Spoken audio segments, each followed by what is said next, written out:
Good evening, race fans, and welcome to the second round of the 2021 Porsche Club of America Sim Racing TeamRacing Series live on Podium Esports from iRacing's virtual Sebring International Raceway in Sebring, Florida. This is the second event of the 2021 season for PCA Sim Racing presented by Haggerty. I'm James Pike, the voice of Podium Esports, alongside Joe Peak and our producer for the evening, Ryan Bauer. And Joe, first off, we're finally going endurance racing with the Porsche Club of America, but more importantly, with regards to tonight, we're going to Sebring International Raceway, one of the historic endurance courses in all the world, and a very different kind of challenge from what these drivers faced at Daytona a few weeks ago.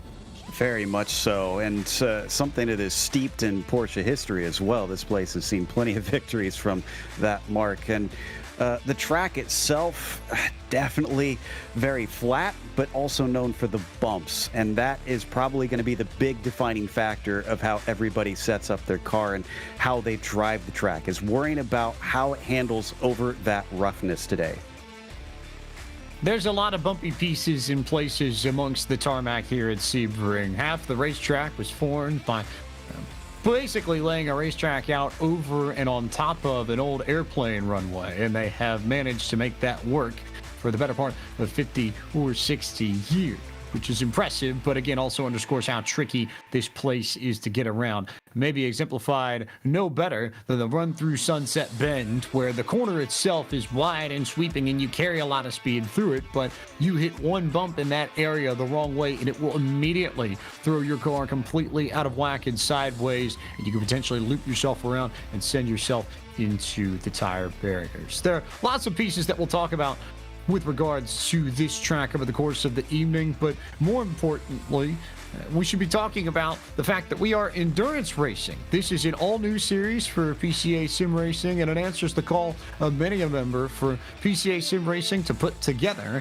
an endurance racing series. Most of the events that take place in PCA Sim Racing are sprint race based, and the members wanted something that involved team racing and involved a little bit more strategy like you see in the endurance races and most standard races, especially in the United States and Canada, via the IMSA WeatherTech Sports Car Championship. So this is their answer. It is a 5-round series that will take place throughout the course of the year and will run in advance of the major endurance events on iRacing. Daytona, we ran our season opener with January 15th, just before the iRacing 24 hours of Daytona. This comes before iRacing's 12 hours of Sebring, and we'll have events that precede the 24 hours of Le Mans, the 24 hours of Spa, and then Petit Le Mans and the 10 hours of Suzuka later on in the year. So all these races, not only a chance for PCA members to compete against each other in an endurance setting, Joe, but also good opportunities for these drivers to prepare for the major special events that we'll see all these drivers compete against the whole of iRacing's membership. Yeah, and that practice can wind up being valuable, especially in a setting like this where they have familiarity with all the other drivers. Obviously, in the official events, you can get up against people that you don't know as well, and having that knowledge of one another really allows you to kind of slip into it more like an old shoe. You're not as worried about what's going to happen. There's not so many variables and question marks of who's going to do what. Who should I be concerned about? Who are my rivals? What are the teams going to be like that I'm up against? So using this to try and just get into it and get themselves worked into these cars and understanding how the track evolves and works, especially in sort of a microcosm, will help them when they get into the very long events. Because you think about here, this is a 12-hour race typically that they're going to be running at Sebring. Certainly a lot longer than the hour and a half that we're going to go for tonight. Now, for those unfamiliar with the way PCA Sim Racing works, all of the drivers in PCA Sim Racing are manually divided by the Drivers Education Committee at PCA Sim Racing into one of 4 classes: Challenge, Sport, Club, or Pro. And these classes are going to be used throughout PCA Team Racing's 2021 championship. There are 3 groups or classes in a more traditional endurance and sports car racing sense that will compete over the course of these events. Group C represents drivers who race in teams that do not include any sort of pro class presence whatsoever. If you are a team with drivers both below that pro class, you go into Group C. If you are a team that has one pro driver and one driver from another class, be it challenge or sport or club, you will automatically go into Group B, while teams that have two drivers that are both pros will go into the top category, Group A. And you can consider that the sort of DPI, GTLM, whatever have you, but the top class of competition. Pro, of course, containing the most experienced and the fastest drivers in PCA Sim Racing. We've got all three groups represented this evening, and you will see these colors come up on the overlay over the course of the evening. As we talk about specific drivers and specific cars, you'll see which class these drivers are in, and in turn should be able to piece together the story of who is running where in what class, and who's leading in Group A, who's leading in Group B, and who's leading in Group C. After one round at Daytona International Speedway, in Group A, it's Lone Wolf Motorsports. It features Michael Polasek and Leon Van Handel. They lead the standings and picked up the overall victory in Daytona in January. It's Matrix Motorsports Blue and Redwood Racing that complete the podium as it stands. Then two Imperial Motorsports teams amongst the next four. You've got Shake and Bake alongside Zoom Shum and TDRA Racing, Canyon Cares, and Youth Brothers Racing completing the top 10 in Group A. In Group B, it's You're Dismissed, Ed Nelson and Dewey Kang, two names very familiar to drivers and folks who have watched PCA Sim Racing over the course of the last few years. Equipe Vitesse rides in second coming into tonight's race, and We Was Robbed. That great name combination between Robert Rattray and Ed Eisenring holding down the third spot in the point standings in Group B. Then Celtic Racing, Lisner Racing completing the top five, Jakester Racing, Mach 1 Motorsports, Team TBD, Shinsland Dream Team, and Team Autometrics Motorsports completing the top 10 in Group B. In Group C, much more populated than the others and a little bit bigger, so you've got a few more folks to deal with, but it's Gen Pop Racing, who were class victors at Daytona, then ARPCA Daves and Matrix Motorsports Green in second and third entering tonight. TGR Racing, Angry Turtle Racing completing the top five in points, then Hammered Unicorns, Turtle Racing, Team Talks a Lot, New Holland Brewing, and Vicky's Minions completing the top 10 in the standings after one round of five. We'll get closer towards the midway point of the season when we wrap up tonight's race, but 5 or 6 very different events, Joe Peak, that are going to test these drivers in different ways, because all of these circuits, Daytona, Sebring, the Circuit de la Charte, the Circuit de Spa-Francorchamps, Road Atlanta, Suzuka, all very different in the way you have to approach and attack them. Very much so, and that's, I think, what's going to be excellent about this is that they've got that variety, kind of bringing in all those major events from around the world, because, like you said, they all kind of bring a slightly different flavor, and you have to learn to attack them in that different way. Practice is going to be important in that sense, which we're seeing them. They've already finished up now and headed into the qualifying, but the preparation and endurance racing and team racing is honestly job one. The preparation and the patience, I think, too, that's also so important to these drivers over the course of the evening. And endurance racing is very much a game of patience. It's, do you risk everything to complete one move in one corner on lap one of the race, or do you lay back and wait for the right moment to attack? I think so often in sports car racing, that's part of the battle, and something that these drivers are going to have to be mindful of over the course of 90 minutes, which is the length of this race. These upcoming races, all varying lengths. Our next event at the Circuit de la Charte at the end of May is going to be 4 hours, the longest race of the season. But most of these events in the 90 to 120 minute ballpark that we will try and sort through over the course of the next few months. But at this time, we're going to bring in a few distinguished guests to chat with us to talk about that event at the Circuit de la Charte, which will be coming up at the end of May. We're going to bring on Aaron Ambrosino and Chris Walsh and bring them into the booth. Aaron is the vice president of the Porsche Club of America, and Chris Walsh is a member of the Carolinas region and a volunteer for Operation Motorsport, a military liaison and ambassador for OPMO. And the Carolina region, PCA Sim Racing, and Operation Motorsport have tongued together, Aaron, to create a very special partnership for the event at Le Mans coming up at the end of May. Yeah, they most certainly have, and we are super excited that the Carolinas region and PCA Sim Racing have partnered together on this great event that's going to support Operation Motorsport. We're so looking forward to this great event at the world famous Le Mans.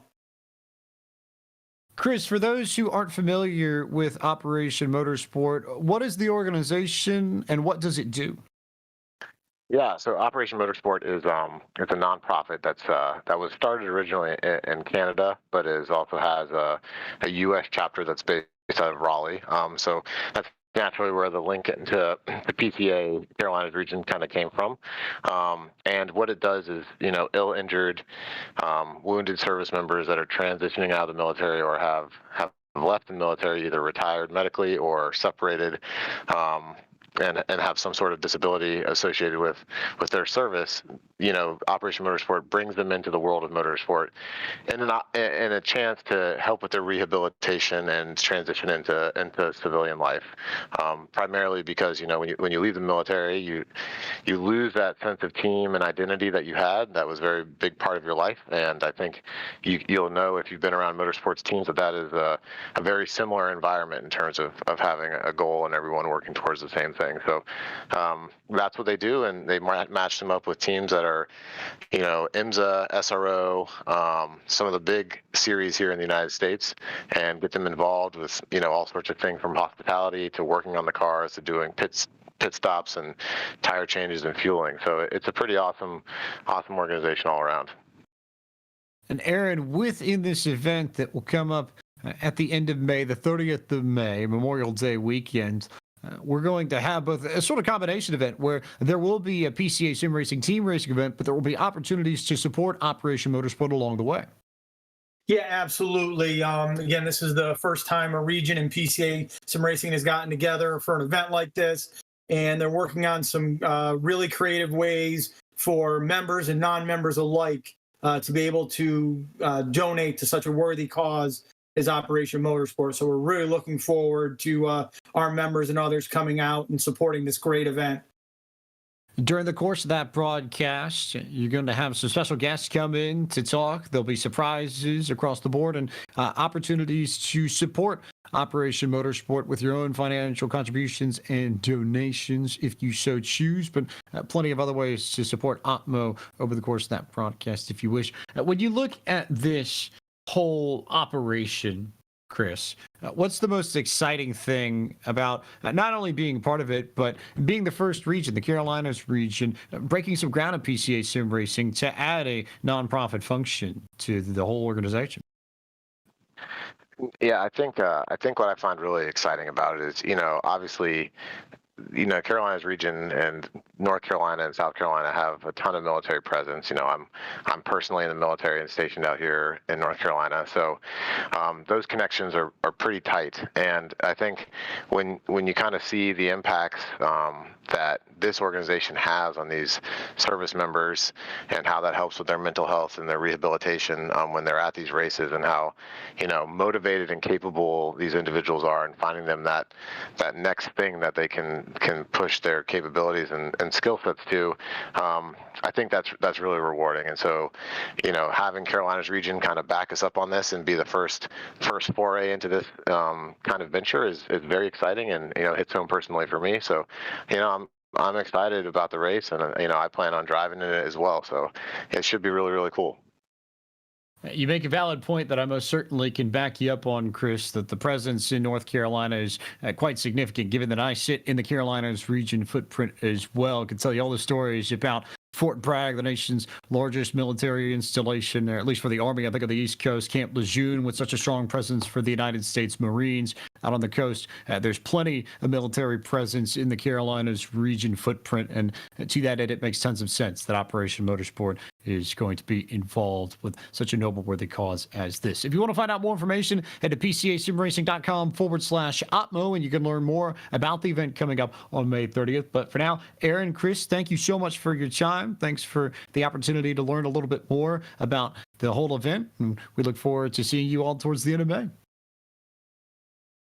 Thanks so much. Thank you. I'm excited. That's Aaron Ambrosino and Chris Walsh. Aaron, the VP of the Porsche Club of America, and Chris Walsh, an Operation Motorsport military liaison and ambassador, but also a member of the Carolinas region and a driver in PCA Sim Racing. But at this time, it is time to turn to the starting grid and tell you where your favorite teams are going to begin tonight's race. We start with Lone Wolf Motorsports 747. They set the fastest time with a 1:55.306. It's half of Imperial Motorsports, the shake halves, that will start second. Third on the grid is Redwood Racing. Top qualifier in the second group or rather the third group, actually. It's a Group C team, Matrix Motorsports Green, that takes pole amongst that class. The We Was Rob, the fastest qualifier in Group B. They start fourth and fifth. Then a few more pro teams and a pair of Group B and C teams to round out the top 10. Joe Peak. From there, you get to 11th with TGR Racing, and look at how tight it is behind that. The Hammered Unicorns, You're Dismissed, and New Holland Brewing PCA, less than a tenth apart from one another. Then you get to ARPCA Daves, who start from the 15th position. You've got Team TBD, Two Bad Drivers, excellent naming, in 16th. And to the inside of the next row, Celtic Racing, the number 20, followed by Gen Pop Racing in 18th. Q Cup Racing will start 19th, and top 20 rounded out by Team GP Simsport. Point Break Esports that start in the 21st spot. Youth Brothers Racing 22nd. Candied Carvers, Jakes Racing, and Vicky's Minions. Then ZG4 Ohio, Matrix Motorsports Black, Mach 2 Motorsports, WWZ Red, and Autometrics Motorsports completing the top 30. J&M Motorsports starts 31st. You've got Rad Porsche in 32nd. Turtle Racing 33rd. Let's hope that they're a little bit quicker than their name implies. Angry Turtle Racing sharing that theme in 34th. Los Muchachos Motorsports P35. 36 teams out here today. James with Jersey Boys Racing bringing up the tail. Time to take a look at the track facts for Sebring International Raceway in Sebring, Florida. This is a technically 3.70 mile, 5.59 kilometer circuit with 17 turns that open in 1950. This is a largely flat circuit, by the way, not really much in terms of elevation changes. So it's all about how you handle these corners alone. There's not any sort of height variables that you have to worry about on braking or acceleration. So we go tonight for 90 minutes in sim, but the time will advance at 4 times the normal rate. So we start in sim at about 4:30 p.m. local time on Monday, March 15th, 2020. But the sun is going to progress. So what will take 90 minutes of real life will traverse maybe about 3.5, 4 hours in sim. So we'll get our checkered likely in the ballpark of 7 or 8:30 in sim local time. Right now, air temperature in sim is 75 degrees Fahrenheit. Track temp is 87 degrees Fahrenheit. Both of those we expect to drop as this race progresses. Winds currently head to the north at 3 miles an hour and humidity of 31%.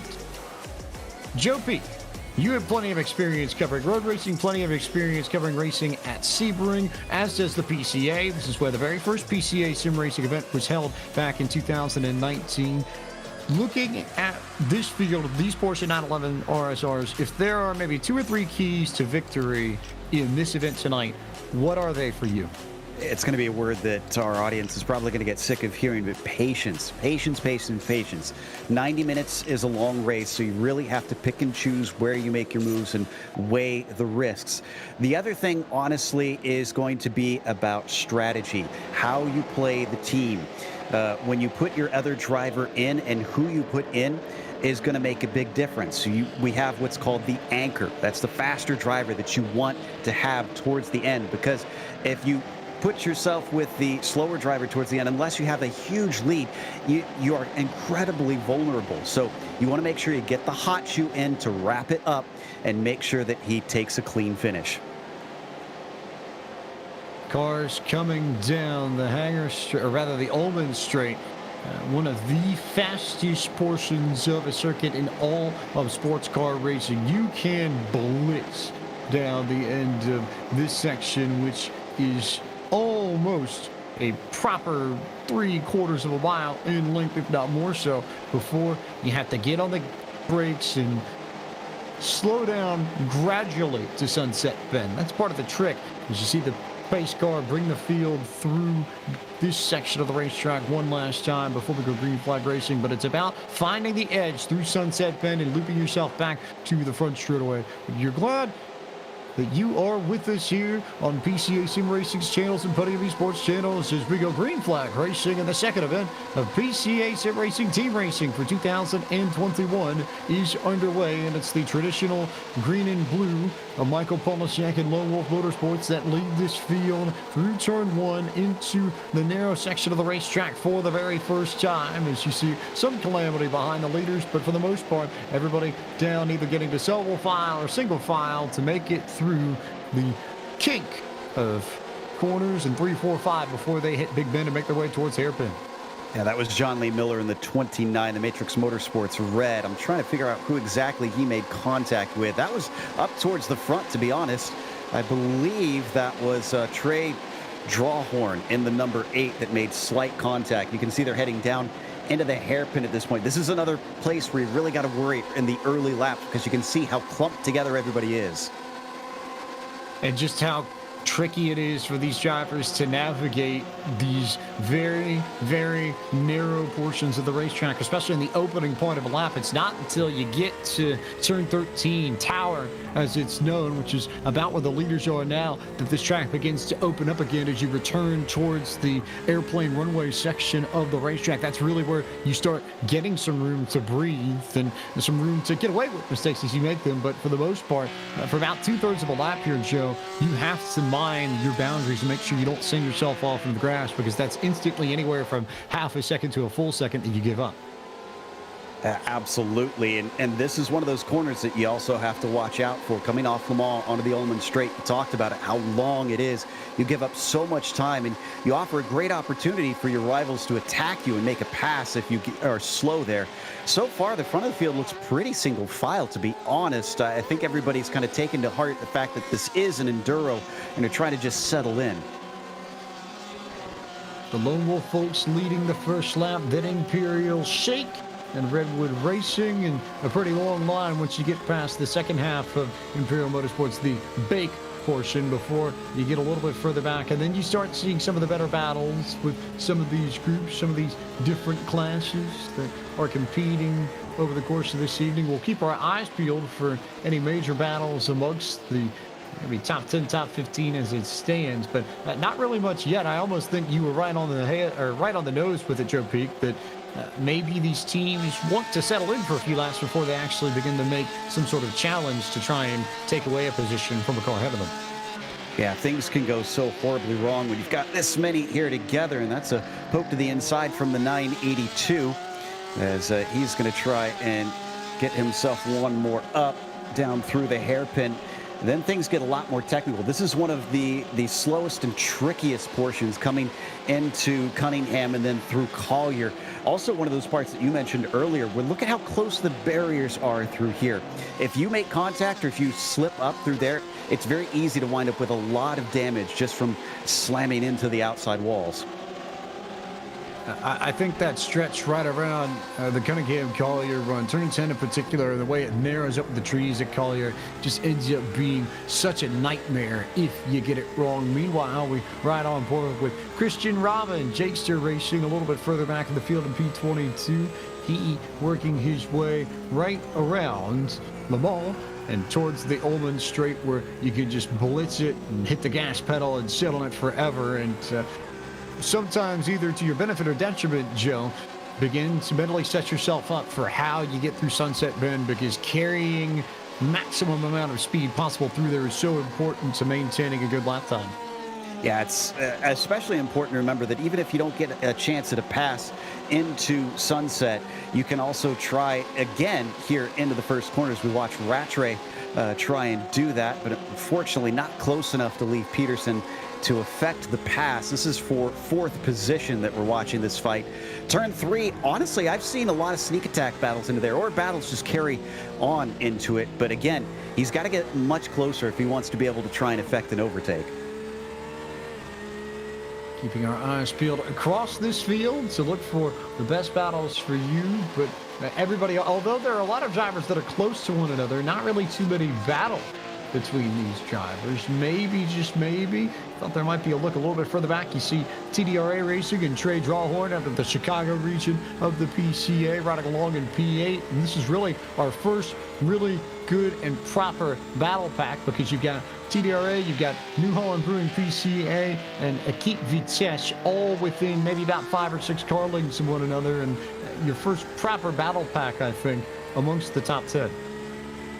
And honestly, if I'm Jared in that Equipe Vitesse number 982, this is what I often refer to as the popcorn position. This is a good place to be, even though you've got 3 cars in front of you, because you can just watch and see how they're fighting. Checking out their lines too. Honestly, you can garner a lot just from riding behind a car ahead. If you feel like they've got more speed than you and you're having trouble catching them or keeping up, just kind of take little notes and pay attention to those sort of things. He was a little off at the apex of Le Mans coming onto the Ullman straight, so that's going to lose him a bit. But up ahead, it looks like Drawhorn might have something for Siddall as well. Trey Drawhorn absolutely making life tough for Matthew Siddall in the 04 machine, the Matrix Motorsports green car, which I would think sets up nicely. But Drawhorn going to come in pit road very early, so interesting strategy play from Drawhorn and TDRA Racing. They'll lose the track position, but I wonder if the idea here is to short pit this first stint so that you can stretch out maybe 2 or 3 stints, Joe P, can land on 90 minutes on the end of a full run.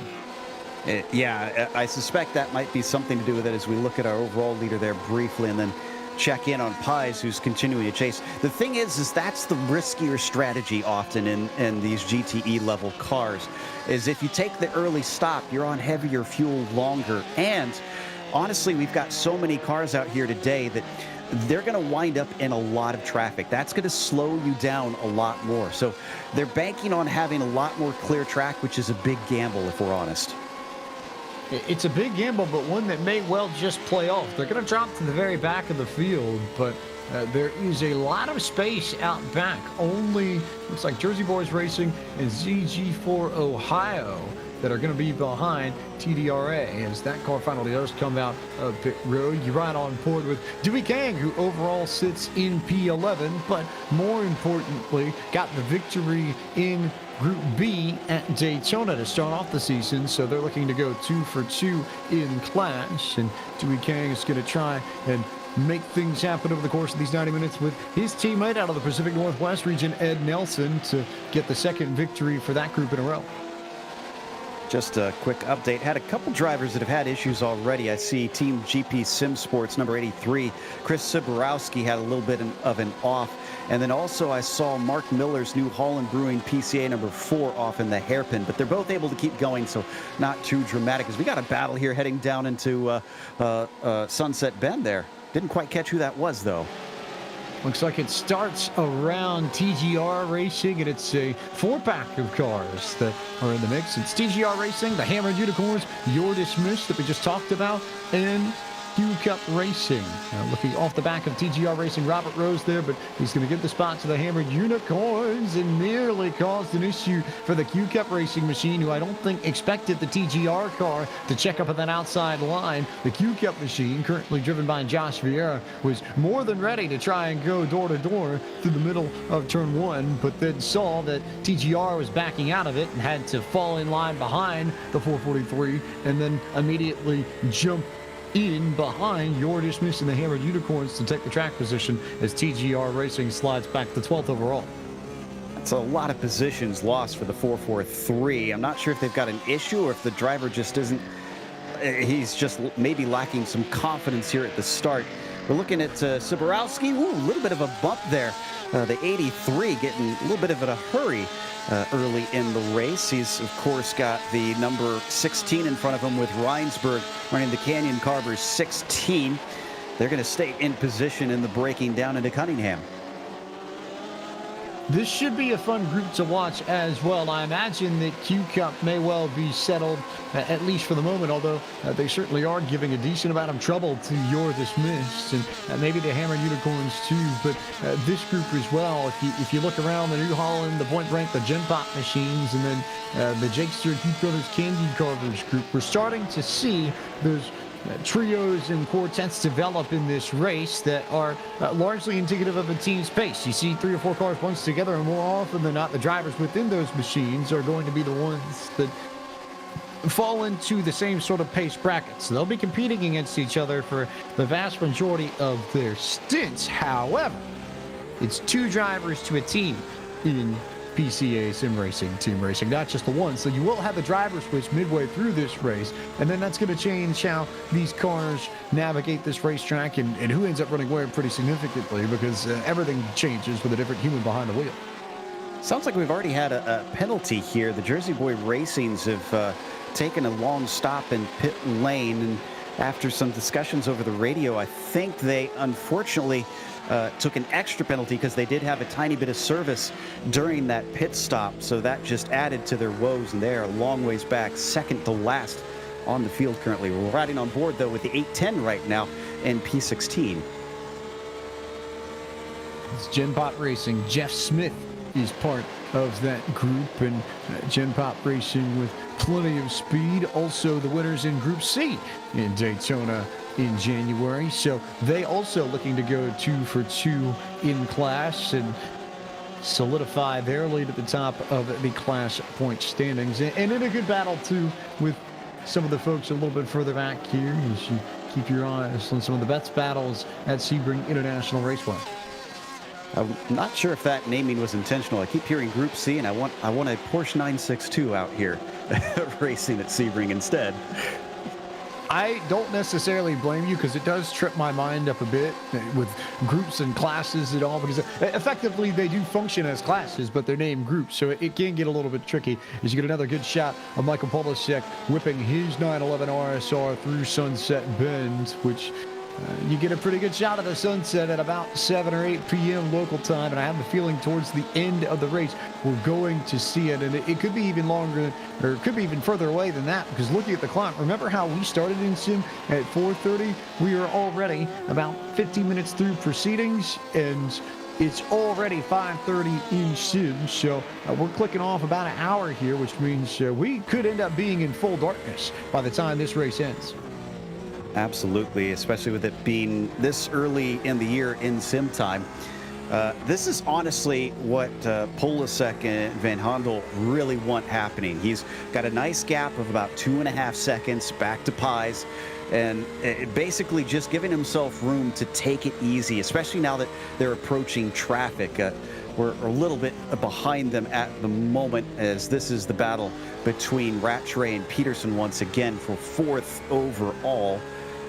But this early in the race, if you can get yourself that gap, that does so much for you mentally. And honestly, racing is a huge mental game. It's not stressed enough that, especially in endurance racing, you got to be in the right headspace. You got to put yourself to where you're not having to be frantic and focusing on the wrong things. You saw just a little bit ago on board, we was Robbed Racing, which leads Group B. Your Group A leader you see on screen, Michael Polasek, beginning to lap cars for the first time in the second event of the year for PCA Sim Racing's TeamRacing Series. Your class leader in Group C, Matrix Motorsports Green, the 04 cars, and all of those cars running in the top 10. Watching our leader travel down the incredibly long Ullman Straight and into Sunset Bend, and looks like they're now split P1 and P2 by the lap car of Steinbrink. Instead, though, we're looking at P7, the 04 car. This is one of our drivers within Class C, I believe. This is your class leader of Group C, Matthew Siddle, driving the Matrix Motorsports Green machine that you'll see in action over the course of the evening. His teammate, Klaus Nielsen, both these drivers racing out of Texas, and was part of a very strong contingent in the Lone Star State and PCA Sim Racing. You think a lot of the names that think of a lot of the names that have been mainstays of PCA Sim Racing throughout its history. You think of the Lee Petersons, the Pro Class Champion Series 5, the Chris Pieses, the Billy Smiths and company, all of them hailing from some piece of the Lone Star State. As you look at Q-Cup Racing and Josh Vieira trying to make a move around Your Dismissed and TGR Racing, and the Hammered Unicorns as well. Lots of good battling taking place as Vieira's going to go to the outside at the hairpin to try and get around your dismiss, but he'll overshoot the corner and give the spot right back to the 987 machine that is currently in the hands of Dewey Kang. He's really lucky. When you overshoot at the hairpin like that, it's so easy to go completely off the course. And not only that, he could have been susceptible to guys like Rose and Albano, who could have taken a better run off of the hairpin and just easily breezed by on the straight. I'm kind of amazed that he's still remaining in this 11th spot, as they're going to come off of Tower Corner. He'll get another shot here. This is a great run, James. A really good run out of Tower, working your way through the final few corners in the lead up to Le Mans, and it's going to be no contest, no question. Looks like you're dismissed, not going to fight the very large charge from Q-Cup Racing, and Josh Vieira will go into the top 10 as they come through Le Mans back onto the Ullman Straight. So Kang didn't want to fight that one too hard. And again, that's intelligent racing right there. He knows that it's going to be difficult heading into Jean Desbiens side by side. So he just kind of let him have it. And he knows that if he's really faster, he'll get a shot to try and retake him. But as I'm watching him coming out of Sunset Bend, Robert Rose already getting pretty close behind here down the pit straight. Big charge here as you ride on board with Robert Rose for TGR Racing. He tried to chase down your dismissed, but Team 2 Bad Drivers not necessarily doing a bad job at this stage. Gabriel Albano behind the wheel of that car and currently in the 13th position as Kang leads this trio through the very tight technical section. Once you get to turn 2, the 3-4-5, which is the run up to 7, really is a slalom section on this course if you're ever going to find one. Get a lot of speed up here down into the hairpin. Let's see how they handle it this time. Albano very good on the brakes, to be honest. Really closed in a lot on the 443. Can't get the exit, though, so he's not going to be able to give himself a chance to try and overtake, unfortunately. Down into Cunningham once again. And Vieira still holding all of them off. Kang as well. He lost one spot, but at least he stopped the bleeding there. At least it hasn't changed to his positions pretty quickly afterwards. So he's holding on to this 11th spot, and I think he'd like to keep it that way. That was a little mistake, though, there from Rose. Some sliding off of Tower Corner opens him up slightly. May give an opportunity to Gabriel Albano in the 113 machine if Albano could catch up to the rear bumper of the 443. We'll see whether or not that battle carries on through the next few laps. In the meantime, though, we jump up in the field to find Leif Peterson in the Bay Cat of Imperial Motorsports, which is trying to work around the Redwood Racing machine, currently driven by Dave Schwartz, and make it a 2-3 rest of the podium lockout behind your leaders in Lone Wolf Motorsports for Imperial Motorsports. And Pies and Peterson, no surprise, pretty good teammates, pretty good friends, and pretty quick, except there's contact as Peterson got right into the side of one of the lap machines. It's the ZG4 Ohio 911 RSR that picks up the damage. I don't think there's too much damage to the nose of that Bake Imperial Motorsports machine, but the track position is lost, and he falls behind We Was Robbed Racing, and now going to have to charge around the 929 to get back to the Redwood Racing machine that he was trying to get after when they entered turn 1 that time by. My instincts were just telling me as we watched that looked a lot more feisty than the other battles we were just watching. And I'm not too surprised that it wound up in tears. I'm just glad that everybody's able to get the cars rolling again. The thing about that you need to worry about, if you're Robert Rattray and the We Was Robbed 929, you make mental notes about those things. Okay, this driver made a risky move like that when we are all of less than 30 minutes into this race. I got to watch out for them. If I'm going to make moves, it needs to be 100% moves. I can't throw in marginal attempts and try to make a pass with that car.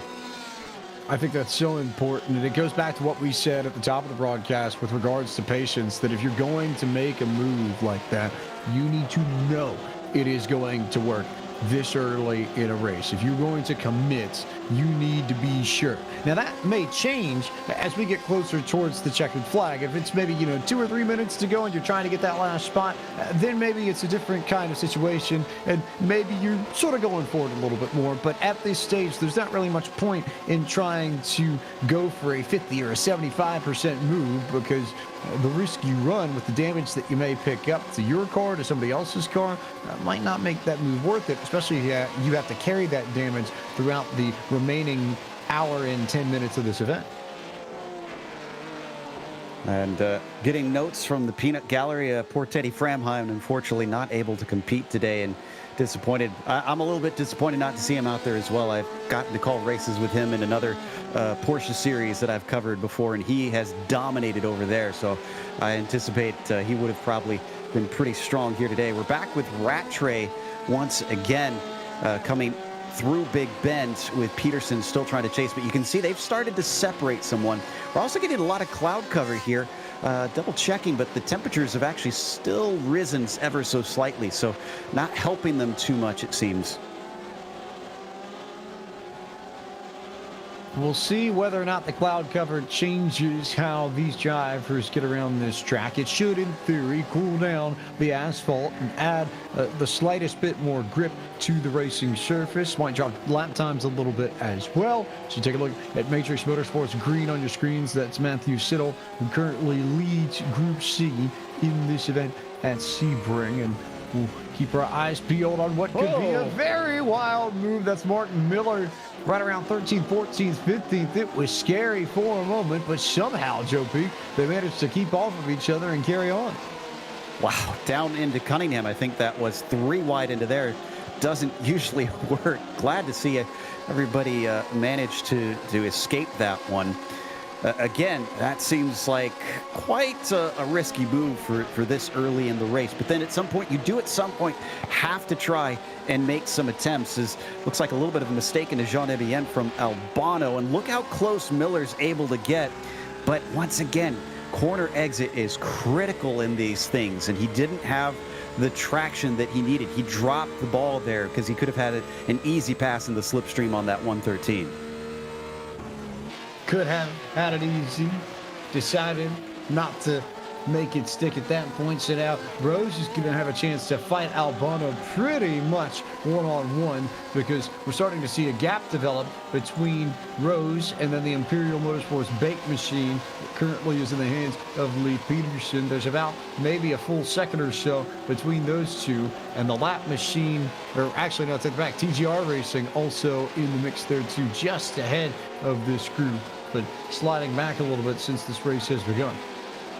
Yeah, I just don't like the look of how Rose is handling things. And another little mistake from him, spinning the wheels up coming off of turn 5.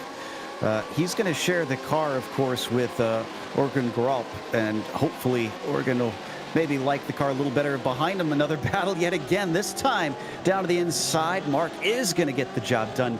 Very clean pass, well executed.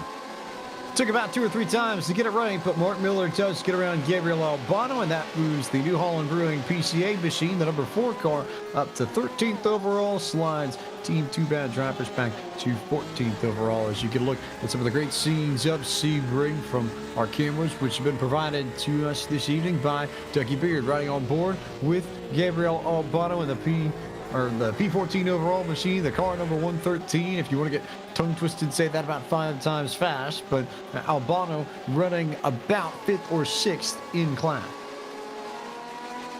Hanging on to the back of Miller now that he's managed to overtake him. That's often the important thing. If you get overtaken, don't get flustered. Try and make sure that you at least hang with them and give yourself a chance to try and get that spot back, which he's doing right now. But I wonder if Rose can play a part in this, since he has been kind of falling down the order quite a bit. I'm curious to see if Miller can catch him, and that actually can work to the favor of that he can work as a pick. Usually you talk about that with lap traffic, but if we know that Rose is a slow car, then he's got to be watching out and seeing, okay, Miller could get held up at the wrong time, and I can pull a sneaky move and catch him off guard. certainly an option as Rose continues to work his way through. Oh, but off track there for Martin Miller is going to bring Gabriel Albano right back into the mix as we right on board with Dewey Kang in the You're Dismissed group, which has some traffic both in front of and behind it. You've got the Hammered Unicorns just out in front as Q Cup Racing has stretched a gap on this group of drivers, but you've got Imperial Motorsports baked behind You're Dismissed. You've got TGR Racing behind You're Dismissed, and then the New Holland and Team Too Bad drivers group that we've been talking about for the last 5 minutes or so. Indeed, as we watch them pick up speed. Now, I mentioned a little bit earlier about Rose maybe not feeling comfortable. For those wondering, since this is an open to setup series, you'd think, well, surely he's put the practice in to get this thing to where he likes it. But when you're doing team racing, you have to make compromises. You and your teammate might not like the car the same. And in an ideal world, you can get it handling best as going off course. That's Steinbrink. That's a lap car. So I think he may have been pulling out of the way there. Just gave me a little heart attack.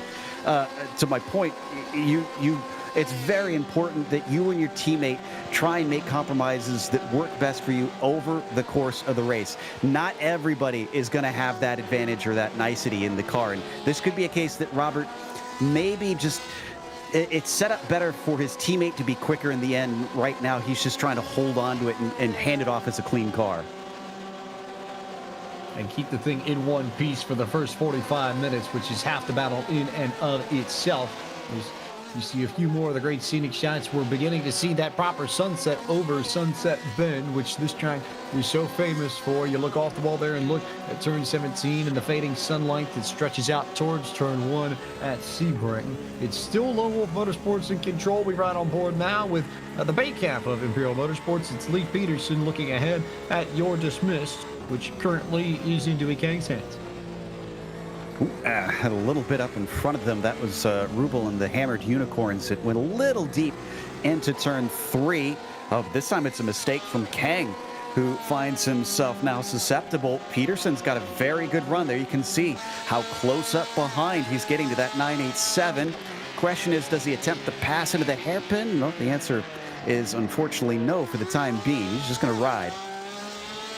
Right, I think, and wait for his moment. Lee Peterson's one of the most experienced drivers in this field. Again, the Pro Class champion of Series 5, so only one of a handful of drivers to have a Series title in the main class in PCA Sim Racing, which is a pretty big feather in your cap in these parts of sim racing. But certainly plenty of patience, I think, to wait for the right moment to make his move. And here's another driver that also has a series title. Michael Polasek was the champion of the Pro Class in Season 4, which used these very Porsche 911 RSRs. So no surprise that he's got this car out in front by a healthy margin. 5.3 seconds is the lead over Imperial Motorsports Shake at the very front end of the field overall. There you see the shake cap of Imperial Motorsports just in the back of your screen, and it's just about the front straightaway that Polasek has been able to stretch this lead out to.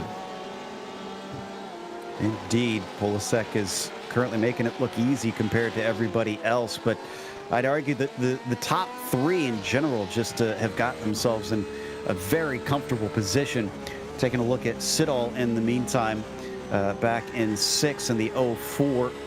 And he's still working on chasing Bill Anderson, trying to crack into the top 5 with that 41 Matrix Motorsports blue machine in front of him. Once again, getting nice and close through one of those places where you want to be out of turn 5. I don't think he got a good enough exit. In fact, you can see him dropping back ever so slightly. Looking at Matrix Motorsports blue on your screens, currently 5th overall, but 4th in Group A, fastest class in PCA Sim Racing, as we bring in the 3rd member of our broadcast team this evening from Edgewater, Florida, and a native of this part of the country, Taylor Burris, now joins us. And Taylor, you have immense amounts of experience in real life here at Sebring, so are you surprised to see the likes of a Polasek and a Pies and company who have done their fair share of racing here leading this field? Absolutely not, and good evening, everyone. Michael Polasek, Christopher Pies, some of the mainstays and biggest names when it comes to the PCA Sim Racing Series. In fact, just a couple of weeks ago, we saw Christopher Pies in an LMP2 car take to Sebring International. So such a great opportunity for him. He's got to get a little bit of work, though, to catch up to Mike Polasek, but also Leif Peterson as well in that Imperial Motorsports Bake car in 11th place has a little bit of work to do. But overall, these drivers are definitely taking their time, racing the track, which is by far the biggest thing you have to do when it comes to racing here at Sebring. Of course, for those who are unaware, it is a shake and bake reference on those Imperial Motorsport team names, and that, of course, a reference to the iconic phrase from Ricky Bobby and Cal Naughton in Talladega Nights, played by Will Ferrell and John C. Reilly. So a throwback to one of the most famous racing movies of all time as we approach the 1/3 mark of tonight's race, just a few seconds out from it, which means it's time to bring you our first Hagerty race break of the evening. Since 1984, Hagerty has been the worldwide leader in collector car insurance, and everything they do is geared towards enabling and enhancing the experience of automotive enthusiasts and making sure that the vehicles we all love and the lifestyles that revolve around them don't just survive but thrive well into the future. Services offered include the Hagerty Drivers Club, Drive Share by Hagerty, the shop, and much, much more to fuel car culture. Hagerty, let's drive together, and the official presenting partner of PCA Sim Racing for 2021. Lone Wolf Motorsports is your overall leader. Michael Polasek out of the northern New Jersey region of the PCA behind the wheel and out in front by now 6.3 seconds ahead of the Imperial Motorsports Shake Machine, which is driven at the moment by Christopher Pies, who I know was busy racing a GT4 Cayman in real life over the weekend and has jumped into the virtual GTE machine to click off a few more laps tonight. Redwood Racing holds the 3rd spot overall at the moment. That car with the very obvious nods to the California Republic, driven by Dave Schwartz at this time. 4th in overall is the 929, the We Was Robbed Racing, which is driven at the moment by Robert Rattray. 5th overall, as it stands, is the first of the Matrix Motorsports machines. It's the blue car that is in the hands of Bill Anderson, running in 5th overall. 6th overall belongs to his Matrix Motorsports teammate. It's the green car that is currently in control, or rather being controlled by Matthew Siddle. 7th overall at this time is Equipe Vitesse, Jared Roadheaver out of the Tunnel region of the PCA in Pennsylvania, covering the greater Philadelphia area behind the wheel of that blue machine in 7th. 8th at the moment belongs to Q Cup Racing and Josh Vieira out of the Potomac region of the PCA, covering the greater Washington, D.C. area. That car, incidentally, also the hardest charger of the race to date. They started in 19th, currently running in 8th, plus 11 spots, I guess, for that car, because I can't do math, but still a very strong run early on for Vieira and Q Cup. 9th overall belongs to You're Dismissed, two names that people know very well, but it's Tui Kang, the one behind the wheel at the moment, out of the metropolitan New York region of the PCA. And 10th, Joe Breek, is the other half of Imperial Motorsports. It's Bake, the 003, which is currently driven by Leif Peterson. Yeah, after that, we get to 11th with the Hammered Unicorns, who started 12th and are up 1 spot. So they've at least made a little bit of a gain. Mark Miller up 2 as well in that New Holland Brewing PCA number 4, currently holding down that position. Then when you get behind them, we've been watching the backwards progress, but maybe we were a little bit too harsh, because looking at the stats, starting 11th down to 13th is not exactly dire, although I'm sure they would have liked to have kept some of those that they may have gained at the start. Robert Rose for TGR 443, just cruising along at this point. Back in 14th, you've got the number 113 Team TBD, Two Bad Drivers there with Gabriel Albano. Currently in that car. He's had some great action that we've been watching on the track today with him. Gin Pop Racing in the number 810. It's Jeff Smith running in that machine, up 3 spots from the start. So nice little gain for them. The ARPCA Dave's car, Dave Craigie, who is in 16th, has dropped down 1 spot. But if you look behind him, we have a big climb from the number 88 machine, Jakester Racing.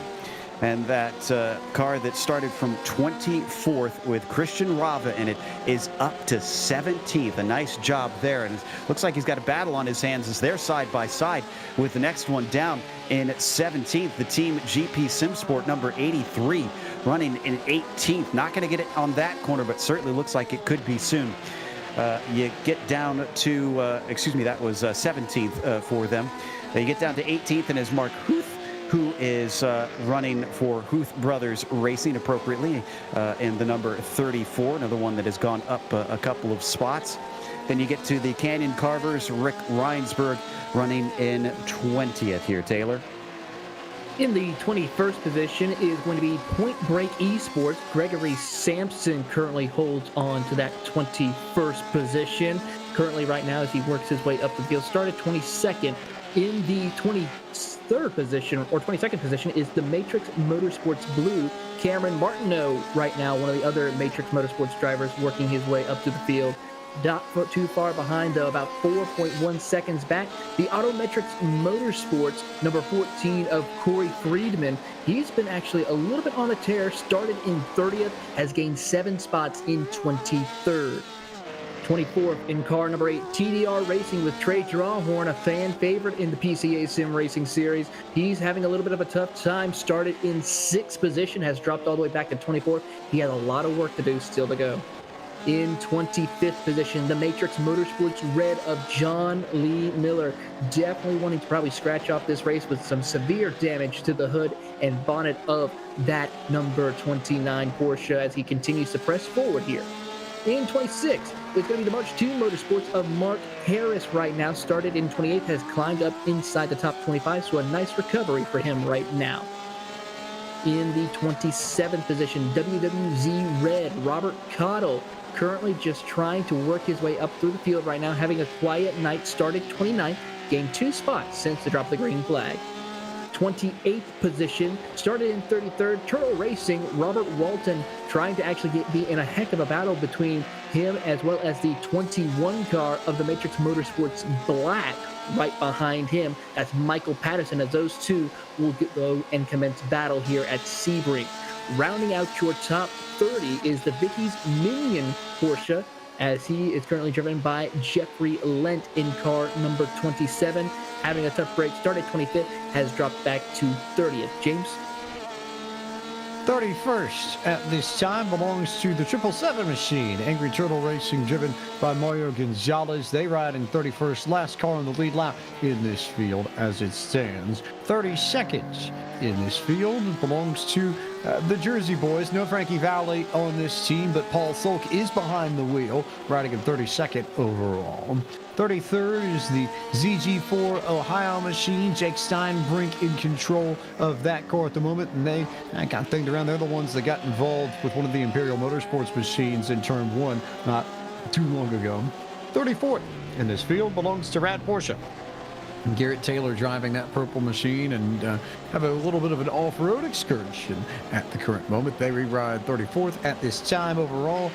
35th belongs to the 55 of JM Motorsports. It's Michael Burgoyne in control of that car at the moment. A little bit of rear end damage to that green and black machine. And then final car in the field, it is Los Muchachos Motorsports. David Purdy in control of a teal pig, I assume, turquoise, teal, aquamarine, something in that blue ballpark, but same sort of livery as the Pig, no question. That much is very obvious. But they are the final car in tonight's field, and that completes our first race break, brought to you by Haggerty. We'll have another one at the hour mark and tell you where your favorite drivers have moved in the interim.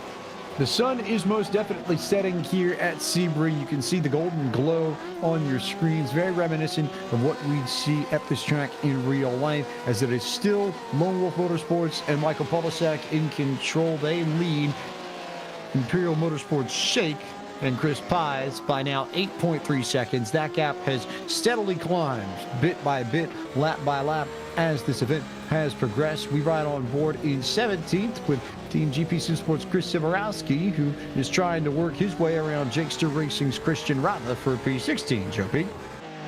Indeed, certainly got him with some pressure on. So as they come down into Cunningham Corner, Rava breaks it nice and easy into there. And Siborowski, who started this one from 20th, trying to make sure that he can at least garner one more and keep this climb upward. The 83 following out of Tower and down towards Bishop. The sun going down also means that the track temperatures have started to finally drop, and we're going to see some of those temperatures finally be, the grip finally come in a little bit. And the lights just came on as well as they come through Jean de Bain. A much wider entry from Siborowski. This is actually perfect, and look at that. He sets it up nicely. Even though Rava is going to defend, I'm not sure he's going to be able to do much to hold back that number 83. But can they make it through Sunset Bend wheel to wheel? That's the bigger question. And more often than not, the answer to that is no, which is exactly why Siborowski got on the brakes early and is not really going to be able to carry the momentum he needs to keep along the back of the 88. So that, I think, underscores just how tough it is to get around this place, Taylor Burris, because even though you've got 3 or 4 lanes of width in the Sunset Bend, more often than not, people immediately just get down to that one groove, and that's all you really work with in real time when you're racing here. It certainly is, and as a matter of fact, probably Sunset Bend is one of the most bumpiest corners throughout the entire circuit. I mean, if you watch on board with some of these drivers when they're going through Sunset, they're practically just bouncing up and down in their seats. I would hate to be in a motion rig when driving around here at Sunset. Watch right here with Robert Cotto. You'll see the car just bouncing up through the middle of that corner as they come off, still bouncing before they get to the front straightaway here. So it just shows the difficulty of trying to make a pass, let alone go side by side into Sunset Bend. So very critical, a smart move for Rava and Siborowski to just take it easy, survive the corner, and then go back to battling. Maybe so, but I also have to believe, Joe Peak, that's got to be really frustrating for Siborowski, who had the pace to get around Rava for a split second and has basically spent this whole lap trying to gain back the ground he lost when he gave Rava the room to breathe in Sunset Bend. Absolutely. I think we've had a wreck, though. I just spotted Miller is off the track, and so is the number 2 with Mark Harris. This was just before the bridge into Big Bend. I'm not exactly sure what happened here. I'm trying to investigate and see if this involved each of them or if it was separate incidents. I think I caught up to what just happened there, Joe. It looks like John Miller actually lost a little bit of control of his race car heading over into the back half of the course, and then unfortunately Mark Harris just had nowhere to go. It looks like Miller clipped the barrier or the curbing right there, looped it around, and unfortunately for Harris, just made hard contact and unfortunately almost blocked the track. That, to me, I think looking back at it, is an incident where you got a driver who tries to get out of the way, and in trying to drive out of the way, they're driven in the way just because you're going backwards on the racetrack and it completely turns around to your sense of direction. So a tough break there for both those drivers, and we'll see just how much damage is on those cars and whether or not they can continue in tonight's race. But as it stands, still Polasek in control. It's a 9.1 second lead. We'll slide a little bit further back, though, and keep our eyes peeled for some of the better battles in this field. Namely, how about somewhere in the ballpark of Dave Craig and the ARPCA Daves, who are fighting Team 2 bad drivers. Gabriel Albano, we've talked about them a good bit already, Joe Peak, and here they are one more time in the middle of another battle, working their way towards Cunningham. Yeah, Albano is lucky to still be holding on to it. You can see how tense things were getting in front of him. That is Rubel. So that is for position. The Hammered Unicorn's going to hand over at least one spot, but keeps Craig from managing to get through as they come off of Tower. He's going to be ruining the chance that was missed there, as he could have had a very easy place. Albano, this worked out great for him because look at the gap that he managed to pull on the pair of them.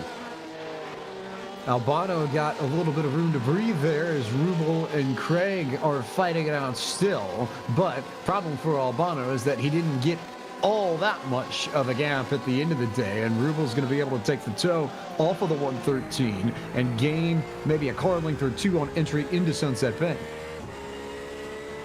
Certainly so, as we watch, a big little bit of a checkup right through Sunset, as one car right there going very slow through Sunset, as we now see a couple of drivers. It looks like Albano's going to come down pit road, as Rubel and Craig will go on. So I wonder if this is a scheduled pit stop, or in order to avoid making contact with that lap car in front of them through Sunset Bend, does that force them to come down pit road?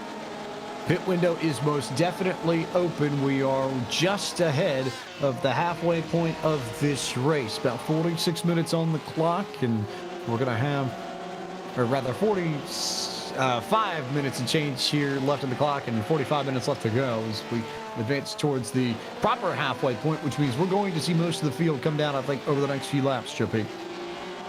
Indeed, saw a couple drivers already take their stops. Lisner in the Redwood Racing car taking over for Dave Schwartz. So let's see what his pace compares to him once he gets up to speed. We're on board with Daniel Rubel and the Hammered Unicorns, who hasn't pit yet. Still fighting with Craig. And now in front of them, they got another lapped car. This is Bourgeois and the 55. And as they come through Collier, this is not the place that you want to catch a lap car. You can see how much this is checking him up, costing him time. He's going to be able to get by before Rubel's able to attack, but that just makes you all the more nervy and takes your focus away from, as Taylor was talking about, racing the track itself.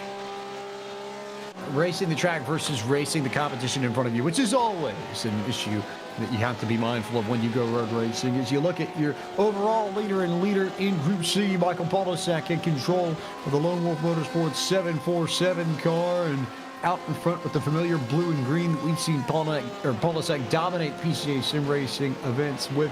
Have to believe, though, Taylor Burris, that this could be his last lap. There's a little bit of brake checkup there as you see Polisek flashing the lights, trying to work his way around the lap traffic of Mach 2 Motorsports as they work their way through Cunningham and towards the tower section.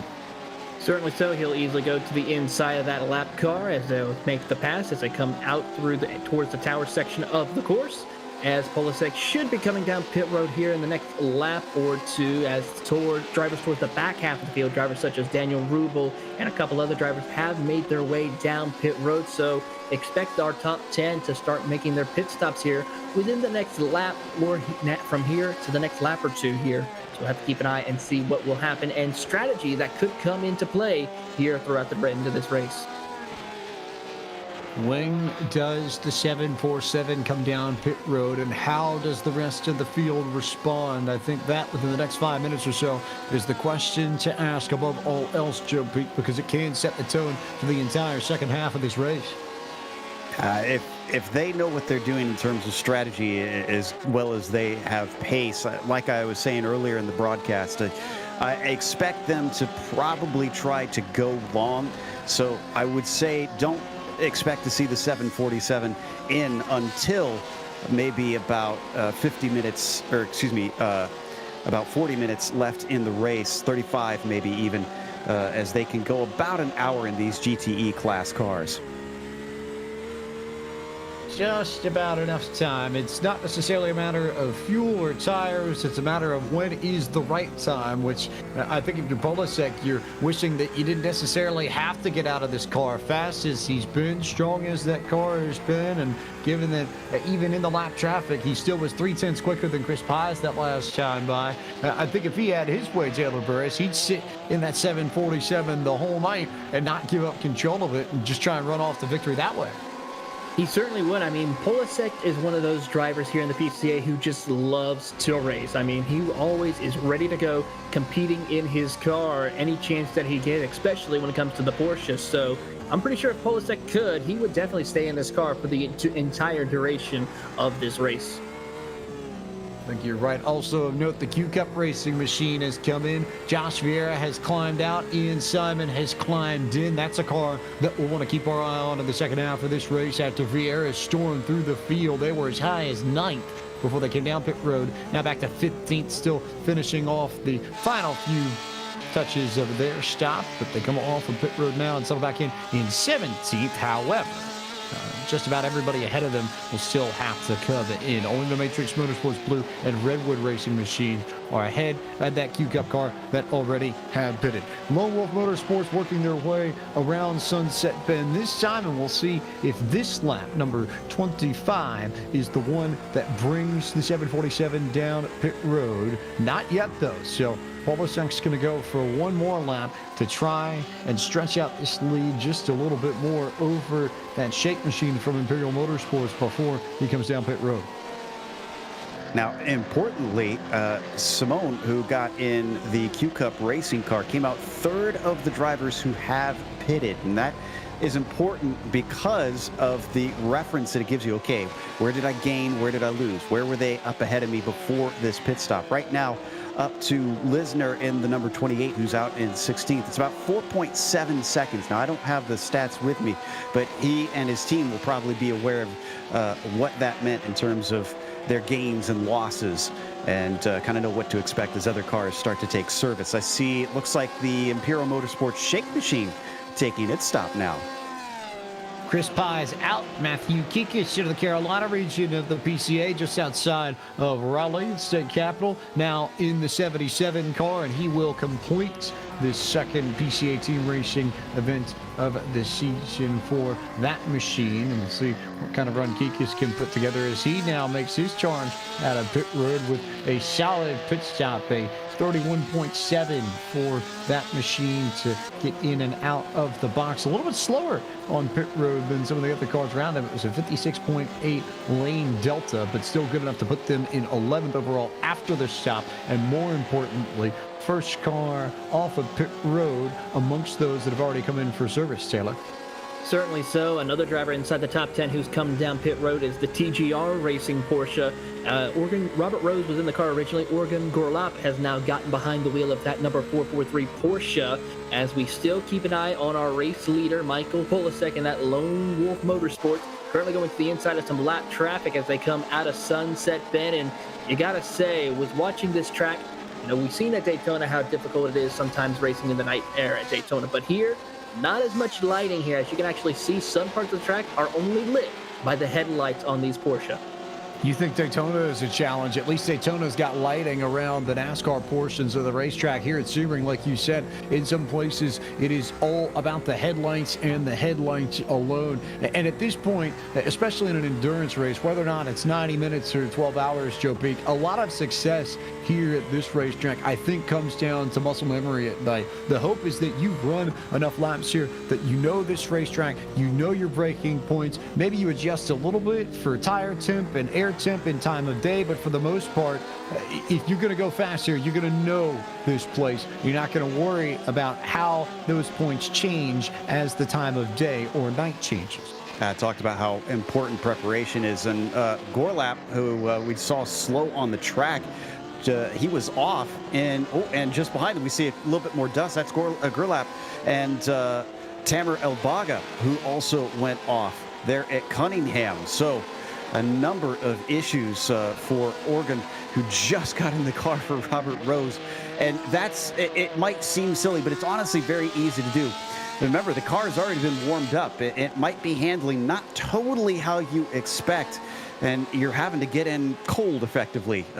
So you have to basically hit the ground running, if you will. So that's why you saw the 443 have a few mistakes in there. Thankfully, still running, but the teammate who gets in the car really needs to be able to just get out and get on it from the word go. It's definitely tricky, I think, Taylor Burris, because yes, maybe you lose a little bit of brake heat. If you replace the tires, you're on cold tires. But Joe's got a good point there in that these cars will handle differently if you trade them off in between stints as opposed to your initial jump out onto the racetrack for the first time, which is what most of these drivers are used to. So it's something that these drivers have to keep in mind. And if you're trying to gain a few spots coming off of pit road, best way to make sure that you get maybe one or two or three, as simple as it sounds, just make sure you don't make a mistake and don't put yourself off of the racing surface or line in those opening 2 or 3 laps after you come out of your box. It certainly is, and that's one of the critical points is when a pit stop cycles are going on, is to make sure you do not make any mistakes whatsoever. Otherwise, you're going to lose time, you're going to lose positions, possibly even lose a lap on your competition. So you have to make sure you take your time, but be aggressively making sure showing that balance of being aggressive at hitting your marks and getting up to speed, but also cautious to where you make sure you do not make any mistakes while getting things comfortable and ready to go for your stint. Michael Polasek is still out in front. Michael Polasek has still yet to come down pit road, although in fairness, the top 8 have not yielded to their teammate as well. The first car that has come down for service is the Imperial Motorsports shake machine of Matthew Kikis, running in 9th overall as the Arca Daves comes in. Dave Craig will come in and try and finish off this race. He'll get passed by Cameron Martineau, who's in control of the Matrix Motorsports blue machine. Stephen Chen is on pit road. He gets into the Canyon Carver's car as they swap out. David Palmer now behind the wheel of the Arca Daves machine. So now we're starting to see the back half of the field outside of the top 10 make their pit stops, and we await for Polasek, Siddle, Roadheaver, Peterson, Miller, Kang, Smith, and Rada to make their pit stops in this PCA Team Racing event. Yeah, Polasek down by the pit straight once again. I'm watching to see if anybody behind him starts to come in, because now's about the time that you can expect some of these drivers who are going on the long stints, long first stint, to try and pit now. Watching this battle for 18th between Grop, who has been in a lot of action lately. Mark Harris is going to try to go the long way around and almost loses the car.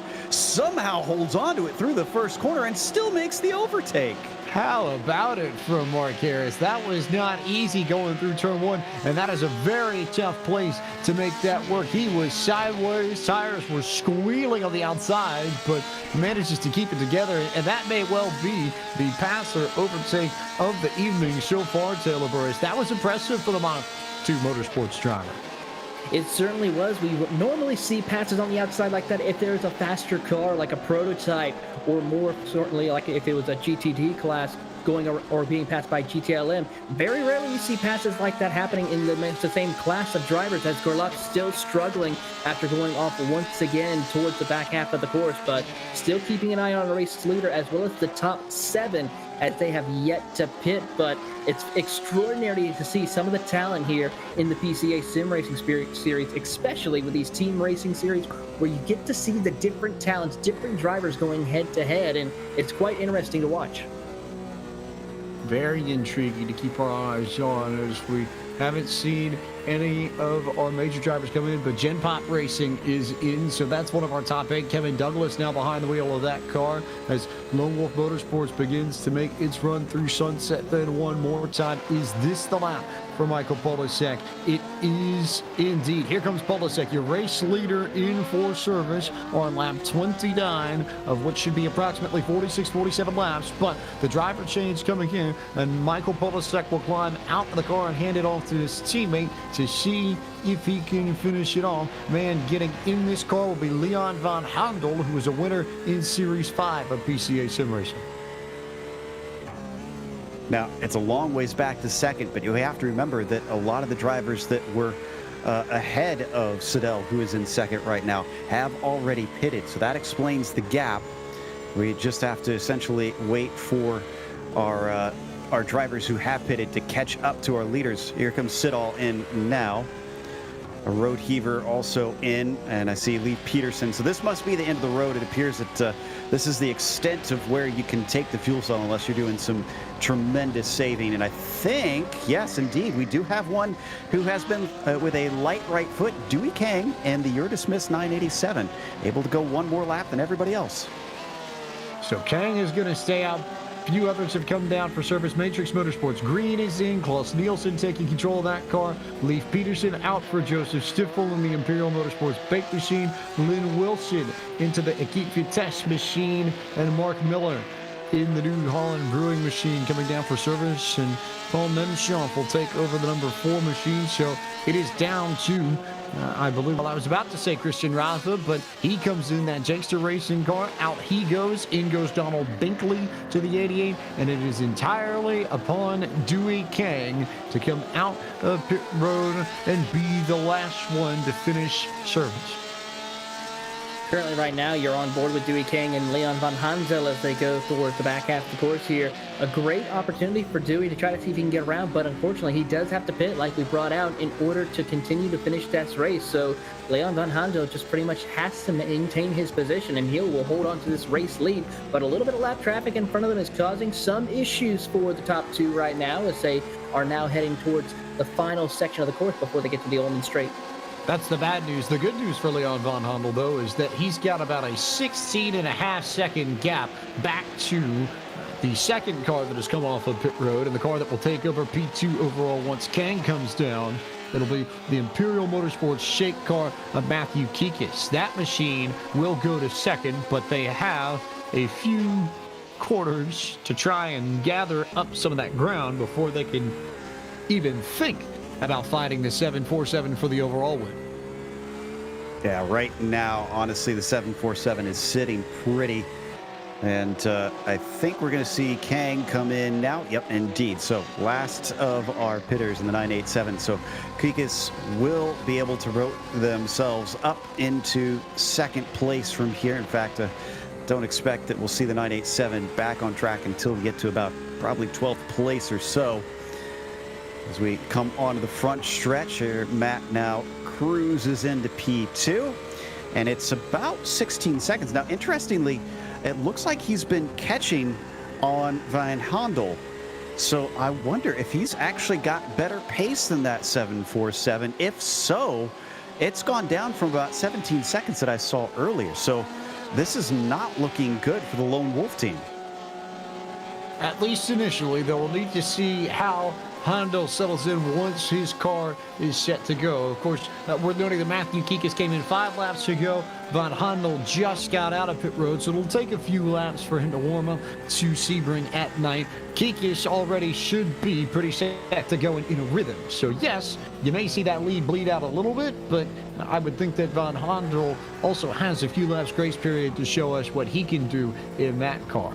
As it stands, it's a Group A lockout at the podium as it stands. It's Redwood Racing leading Group B and Matrix Motorsports Green in control of Group C as it stands. And that largely is how it's been for most of the evening. Your group leaders have not changed all that much, Taylor Burris. It's just been the order around pit stops. It certainly has, and that's always the case when it comes to pit stop cycles here at Sebring. You'll see a couple of drivers work their way up through the field. Then once the cycle starts coming through, they'll start to slowly work their way back and then have to start all over again and make the climb up through the field to get their best possible finish here. As we still keep an eye on the gap between them, the top two, it's still around 15.2, 15.3 as we take a look at the lap times between the top two. Van Handel ran a 158.5, still has a little bit of time to see if he can get those tires up to temperature as we see what happens with Kikis. His lap time as he's coming out of Sunset Bend right now across the start-finish line, his lap time is a 157.5, so about a second difference between the top two right now. And of course, Van Handel is having to deal with a little bit of lap traffic. He just got by it and is now working his way towards the hairpin. Now that pit stops are complete, it's an opportunity to bring you another Haggerty race break, this time with 30 minutes to go. Brought to you again by Haggerty. Let's drive together. The official partner of PCA Sim Racing for 2021. Race leader in this event, his second race of the season for PCA Sim Racing TeamRacing, is Leon Van Handel in the Lone Wolf Motorsport 747. That car out in front by about 15 seconds ahead of second place, the number 77, the Imperial Motorsports shake car, driven by the Carolina region's Matthew Kikis, who came in a little bit earlier than some of his compatriots around him. Third right now belongs to Matrix Motorsports Blue. That's Cameron Martineau that has now taken over that car, and they are about 5 seconds back of Kikis for P2 overall. Your class leader in Group B is the Redwood Racing machine. Jason Lisner out of the First Settlers region, the Eastern Virginia portion of the state. He rides in P4 in that car. Fifth at the moment belongs to Lynn Wilson, who controls the Equipe Vitesse machine, and we'll try and climb them up the leaderboard just a little bit. They're about 7 seconds back of fourth overall, that Redwood Racing machine we mentioned just a bit. We Was Robbed Racing. Now, the Ed portion of that name in control of the car. Ed Eisenring, of course, who was victorious in the Zone Group Challenge back on Friday night at Watkins Glen. Their 6th, 7th, Ian Simon and the Q-Cup Racing Machine now going 2-6 as they clear Ed Eisenring. And it's been an impressive drive for the Q-Cup folks. They qualified in 19th, and they are now up into 6th. Hardest chargers in the entire field are the Q-Cup Racing team. 8th right now belongs to the Matrix Motorsports green car. That's Klaus Nielsen in control. They, your leaders in Group C. 9th is where you'll find your dismissed. That was Dewey King driving that car a little bit ago. Before the changeover, it's Ed Nelson who will bring that machine home for that team. 10th on the grid, the other half of Imperial Motorsports, it's Bake trailing Shake. Bake in the hands of Joseph Stiffel. Joe Bake. Then you get to 11th, and it's Paul Nemshoff, who is in the car taking over for Mark Miller. That bright orange, yellow, mango-colored car is currently just outside of the top 10 and having a hard time holding on to 11th alone, because just behind him, James Huth is going to get into that 11th spot with a nice pass down the front stretch. Maybe if they can settle this out here through the first quarter. Indeed, the 34 has managed to put the Huth Brothers racing car into 11th. That brings us to P13, actually. Kevin Douglas, who took over for Jeff Smith shortly ago, up from 18th into this 13th spot, and now looking at a couple more positions potentially if they keep fighting in front of him between Huth and Hemshoff. He's easily got a spot closed up for him. Then you've got El Baga in the number 23, taking over for Rubel for the Hammered Unicorns, into 14th for them. They've been slipping slightly downwards on the field, but have had some fun battles along the way at the least. Then in 15th, David Palmer. Dave Craig was in the car before he hopped in. Arpka Daves, of course, an appropriate name for a pair of Davids, running 15th, exactly where they began this race. Raphael Amarim, he had Trey Drawhorn in the car for the first stint, and now takes over to try and bring it home in the dark. Never easy to try and do that, and he's got a lot of work to do because they started this race in 6th and are already down to 16th. Stephen Chen is in the 17th position for Canyon Carvers. The number 16 has moved up from 23rd position. Rick Reinsberg was in the machine before he was. 18th goes to Sean Murphy currently, a little bit down from where they began this race. Rodney Campbell handing that one over to him clean and able to pick it up and go. Then you've got 19th with Donald Binkley and the number 88 Jakester Racing.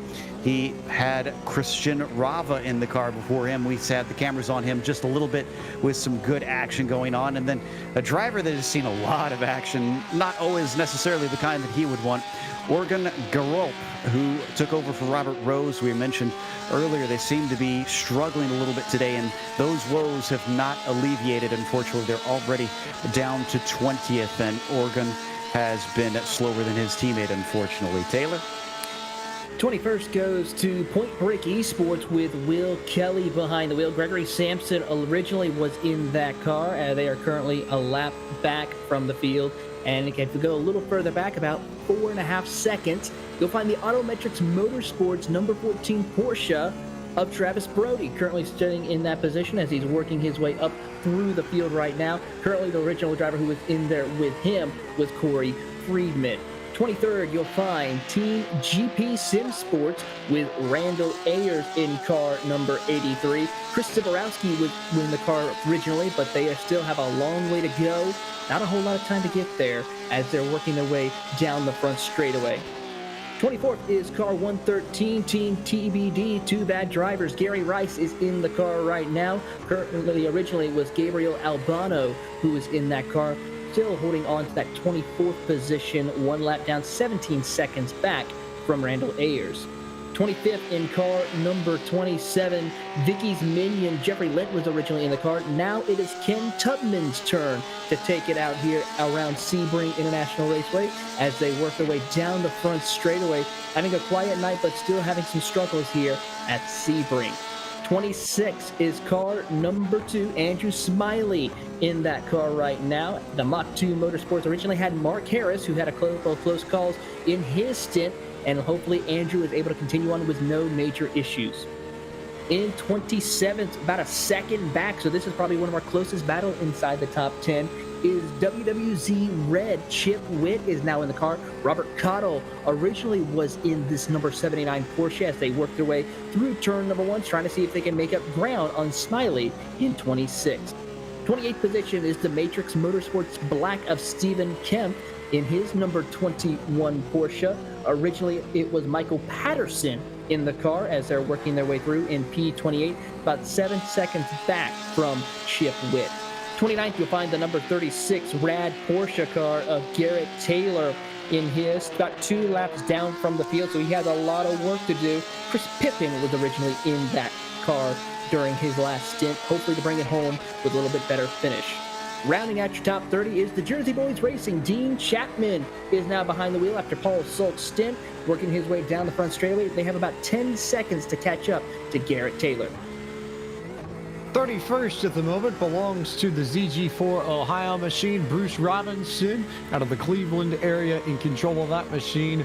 They're 2 laps down, as are the 777. It's Chris Ramirez behind the wheel of the Angry Turtle Racing machine. They currently hold the 32nd spot overall.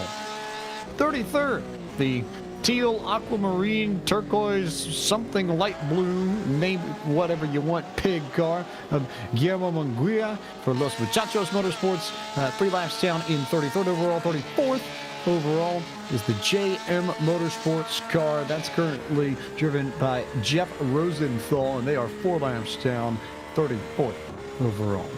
There's Standard Turtle Racing to go with Angry Turtle Racing, and Standard Turtle Racing driven by Jason Brodigan in control of that car. They're 7 laps back, 35th overall, and the last car on the field, Jordan Dyer, running the Matrix Motorsports Red machine, teammate to Blue and Green, who are having solid runs of their own right today, but Dyer in the red car running at 36th overall, last car in the field. And that concludes our final Haggerty race break of the evening, presented by Haggerty. Let's drive together. Official series partner of PCA Sim Racing for 2021.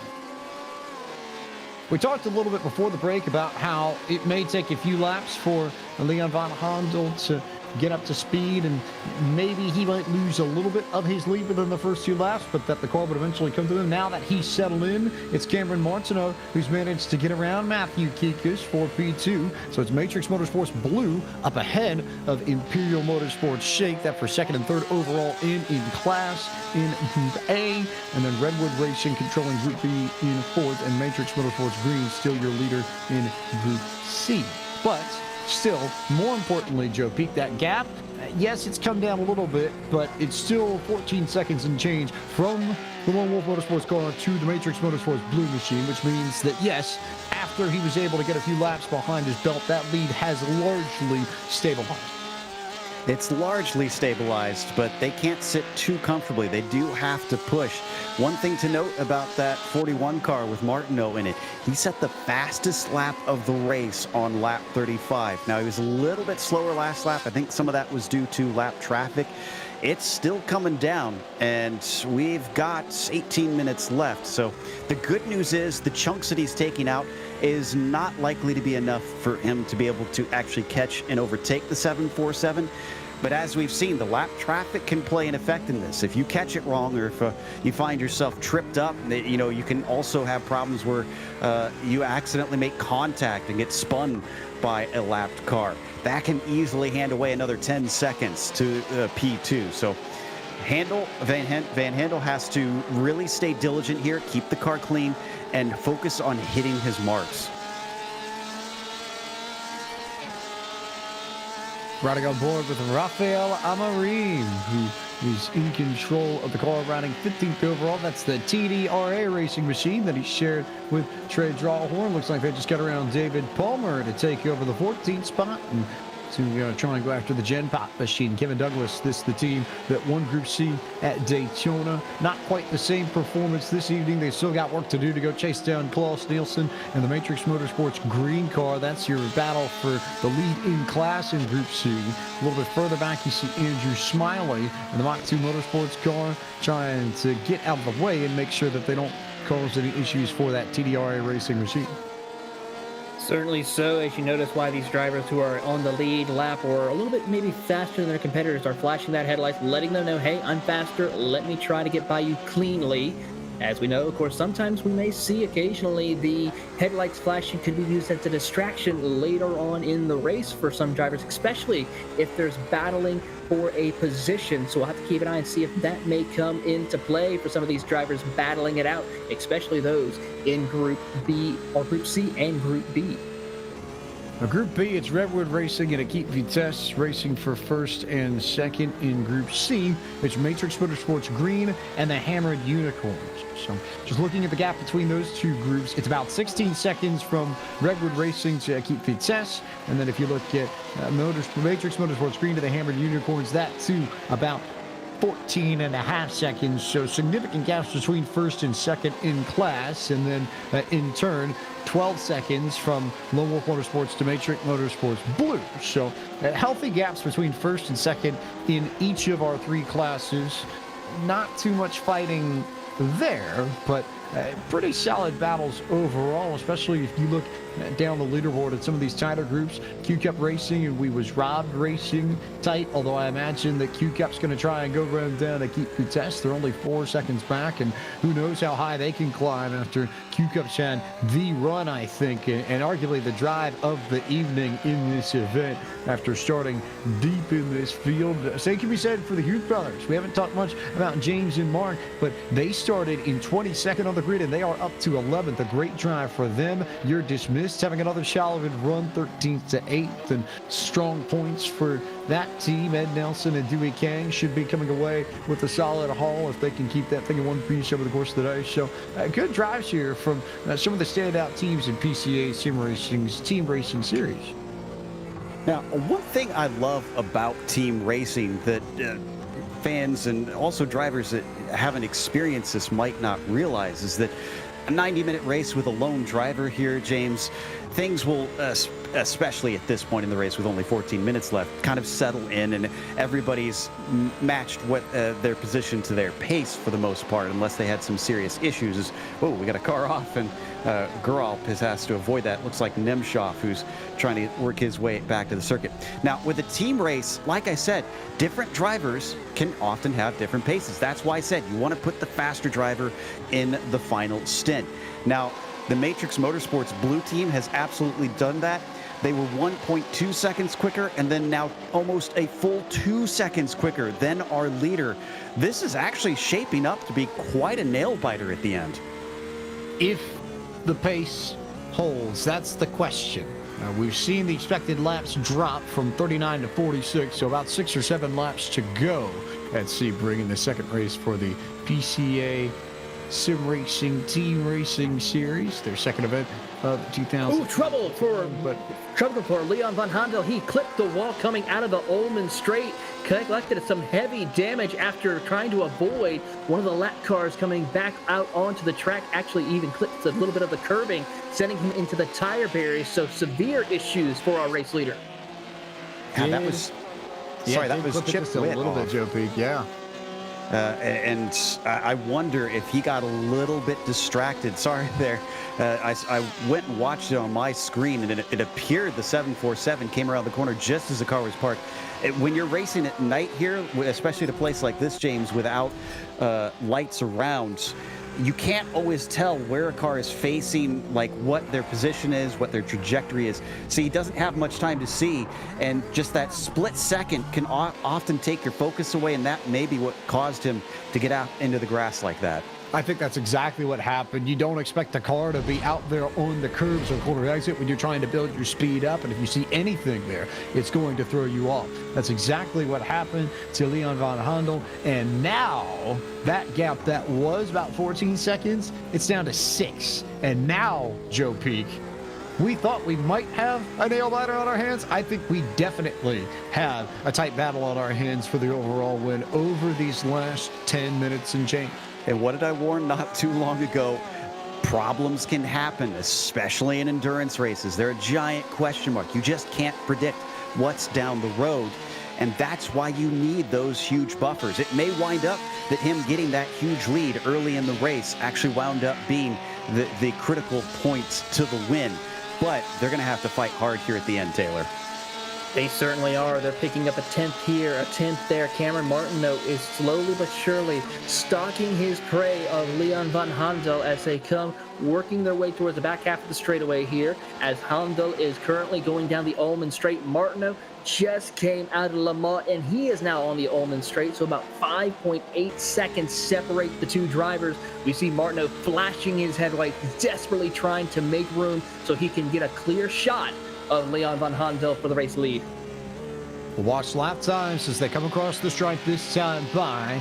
Last time by Martineau was a 156.7. He looks to be a little bit faster than Van Handel. Van Handel a 157.5 that last lap. Martineau a 156.4, a full 1.1 seconds faster than Leon Van Handel. And now this really is race on, I think. If you're the Matrix Motorsports Blue Camp, Joe Peak, what's your mindset here? Because yes, you want to try and keep pushing, but you also want to make sure that you don't end up making a mistake that takes you out of contention when you have been gifted a shot to get back into this.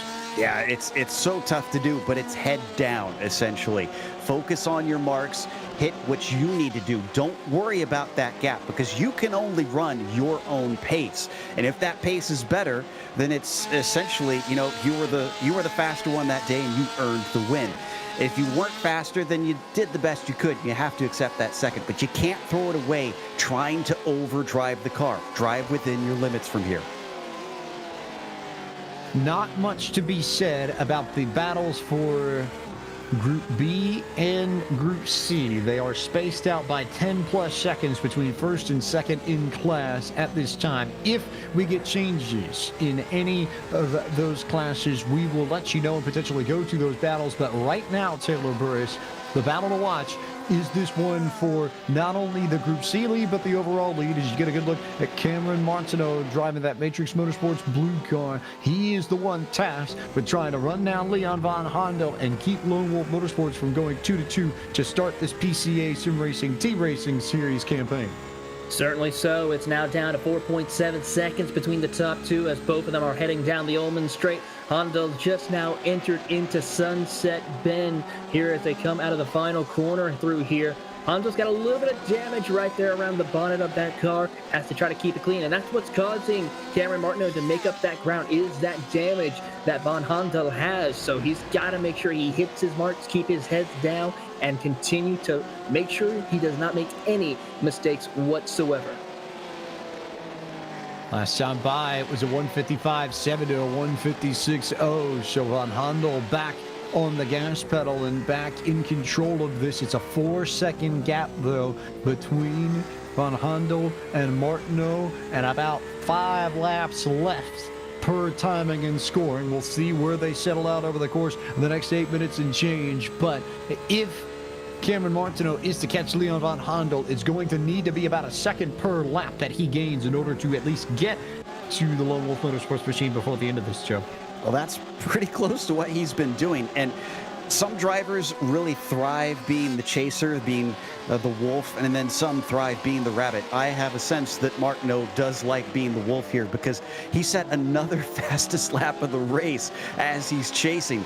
So he looks like he's quite comfortable trying to run at 10/10 and chase down the leader. It's down to 3.9 seconds now, and he's still chopping away. So Van Handel is the wolf trying to chase down Lone Wolf Motorsports. Taylor Burris, explain that one to me.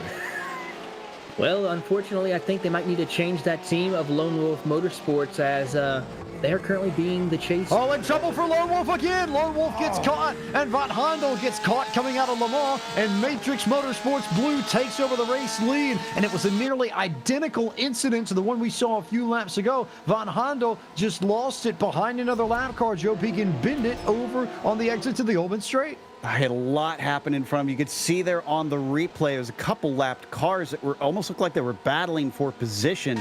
Martineau just screams on by with ease as the 747 unfortunately flies into the wall.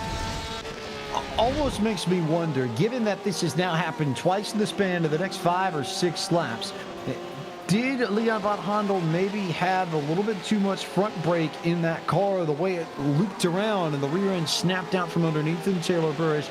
Is that potentially the issue here? They tried to get the front brake into it to get the absolute fastest lap times possible, but in the end, maybe Van Handel needed a little bit more brake balance in order to keep the car planted on deceleration. I think that possibly could be the situation that he's having to deal with right now, because he is absolutely struggling, especially around lap traffic and out of Le Mans corner. So he is having some difficult times right now. In fact, still having to negotiate lap traffic, which is now going to bring in another driver that he could possibly lose a position to, Matthew Kikas in the Imperial Motorsports Shake number 77 Porsche, as you see those two on screen. Caught the lap traffic coming out of the hairpin, trying to work his way through Fangio to Cunningham and Collier, which is about the worst place you could catch somebody on this racetrack. I think the only other spot that compares would be the 3-4-5 turn complex right before you hit Big Ben, coming underneath the Fresh from Florida bridge to the hairpin. As it's a good battle now between Kikas and Van Handel. They are nose to tail for second overall. And they're dealing with lap traffic again, who are fighting for position themselves. This is a hard one because their race is just as important, but obviously, a little mistake from Van Handel is possibly going to hand this one over. And once again, he doesn't seem to like Le Mans. And up behind him, Kikas has got a fantastic run. You can see him pull out of the slipstream, come to the inside. Is the 77 going to have a slam dunk, or is he going to have to work through Sunset Bend side by side in the middle of the dark? He's going to fight it. But he's through before the apex. The 77 takes second with a brave overtake. He had to fight his way through the paint for that P2, but made it work. And I guess we could do the basketball references. It is March after all, Joe Pete. So I like where you're going there. It's a conference tournament time, and the NCAA Division I men's basketball tournament not too far away. So good to get us into the spirit as Matthew Kikas takes over P2 overall. Van Handel tried to fight it back in 3, but I think as this progresses, Taylor Burris, this should be Matthew Kikas' ride. It just looks like the cars around Van Handel are a little bit more stable than the Lone Wolf Motorsports machine. Yeah, I kind of noticed that. Sorry, Taylor. I don't know about you, but it looks to me like he might have gotten some damage that has hurt his handling, because he seems a little off pace and unsteady. Certainly so. It looks like the madness is not over yet for Leon Van Handel, as he is trying to fight tooth and nail to catch back up to the back bumper of Matthew Kikas as they are currently heading towards Fangio. Now we see Kikas just trying to get around this lap traffic now as he sees an opening. He might take it. Here comes Van Handel now. He's able to gain some ground, but he has nowhere to really make the pass as they're approaching towards Tower here. A good opportunity. We can see a pass right here, but it's still going to say single file. So difficult to pass through this section of the course because you do not want to risk making contact with your another competitor here. It almost feels like that incident has reinvigorated Leon Van Handel, who had not quite had the pace of the last few laps, but is not afraid to go for it. To the inside he goes, and they make contact right on the entry to Le Mans. Van Handel gets on the brakes to give the spot back to Matthew Kikas. So a good battle still amongst these two, but now it's about a half-second gap between the Imperial Motorsports Shake car and the Lone Wolf Motorsports Porsche 911 RSR. That was honestly very lucky that happened where it did, not into Collier. And Handel's going to break deep. Oh, and there's a wrecked car. Both of them are going to get into Will Kelly, who has gone off. I think they're able to keep going, and they've got a huge gap back to Redwood Racing in 4th, but they've still got to limp around for another 3 minutes here.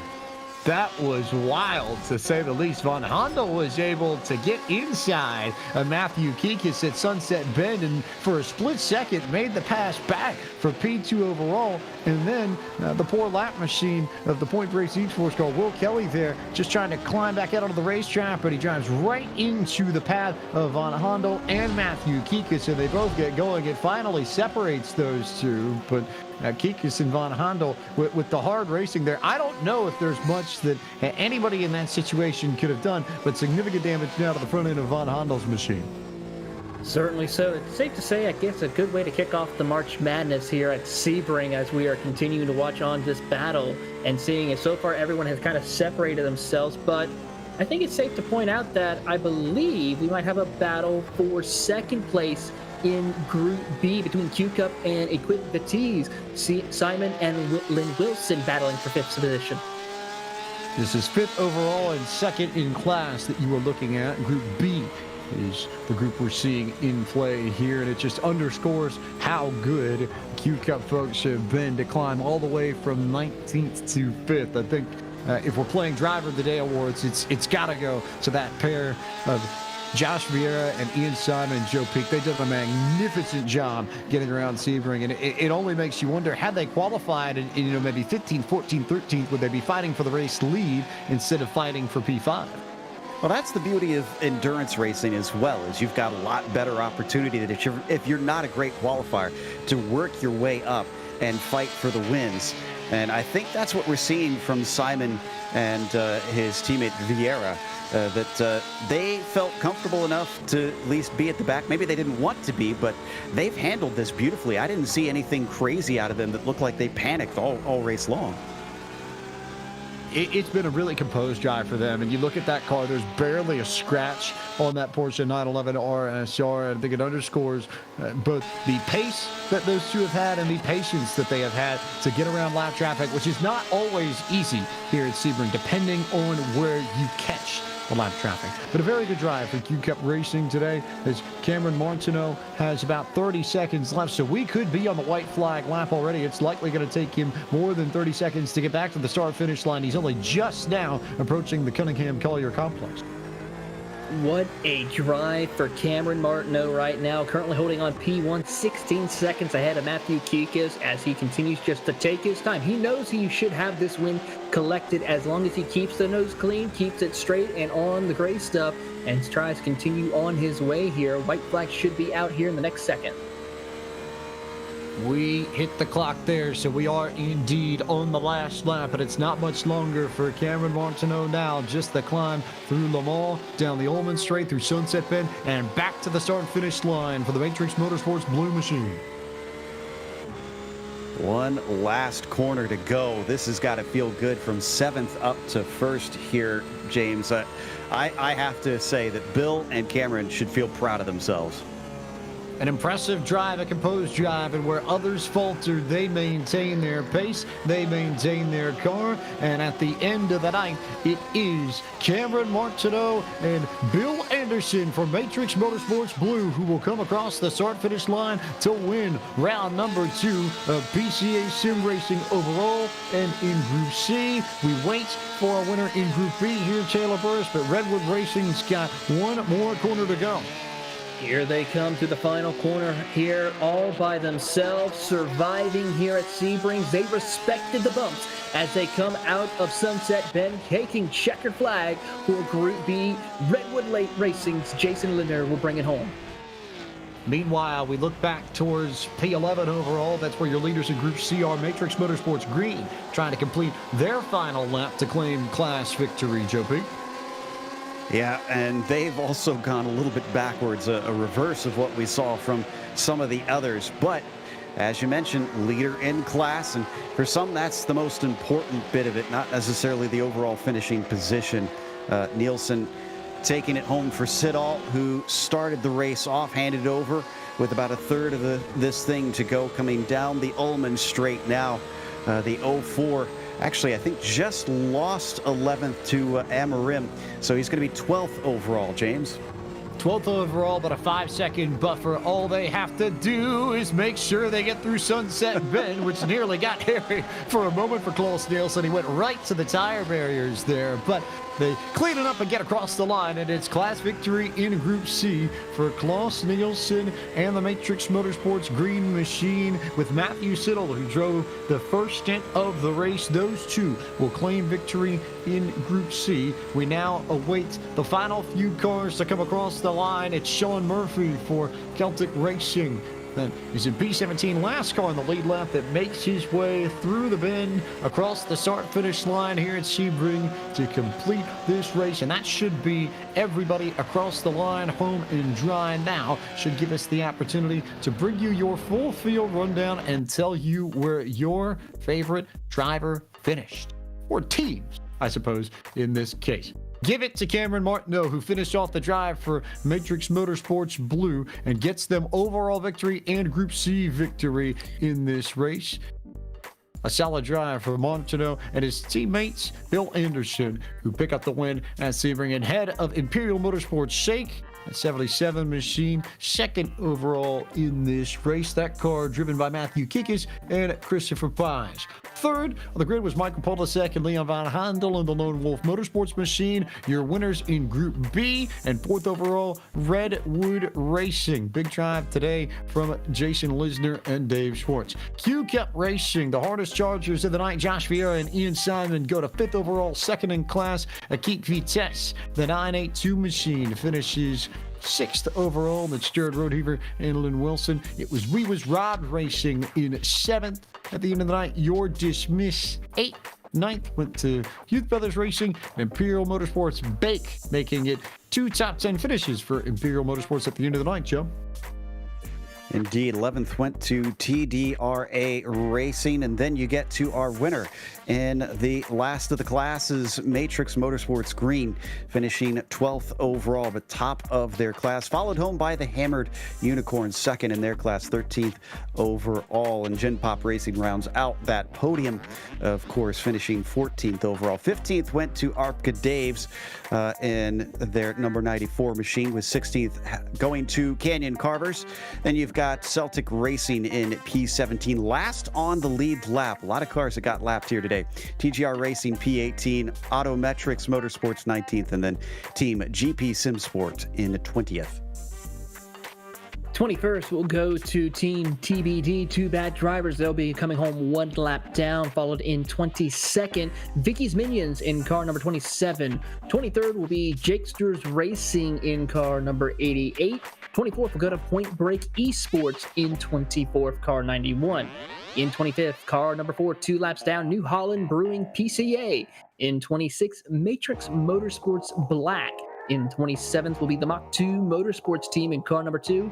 And 28th, ZG4 Ohio in car 386. 29th will go to Rad Porsche in car number 36. Rounding out your top 30, car number 30, Jersey Boys Racing. 31st in the grid tonight was WWZ Red. It was Chip Whip behind the wheel of that car at the end. Angry Turtle Racing was 32nd, with Chris Ramirez driving the checkered. Yo Monguia for Los Muchachos Motorsports was 33rd. 34th went to Turtle Racing. Matrix Motorsports Red and JM Motorsports complete your 36-car rundown for the second event of the season, the PCA Sim Racing TeamRacing Series and Sebring International Raceway.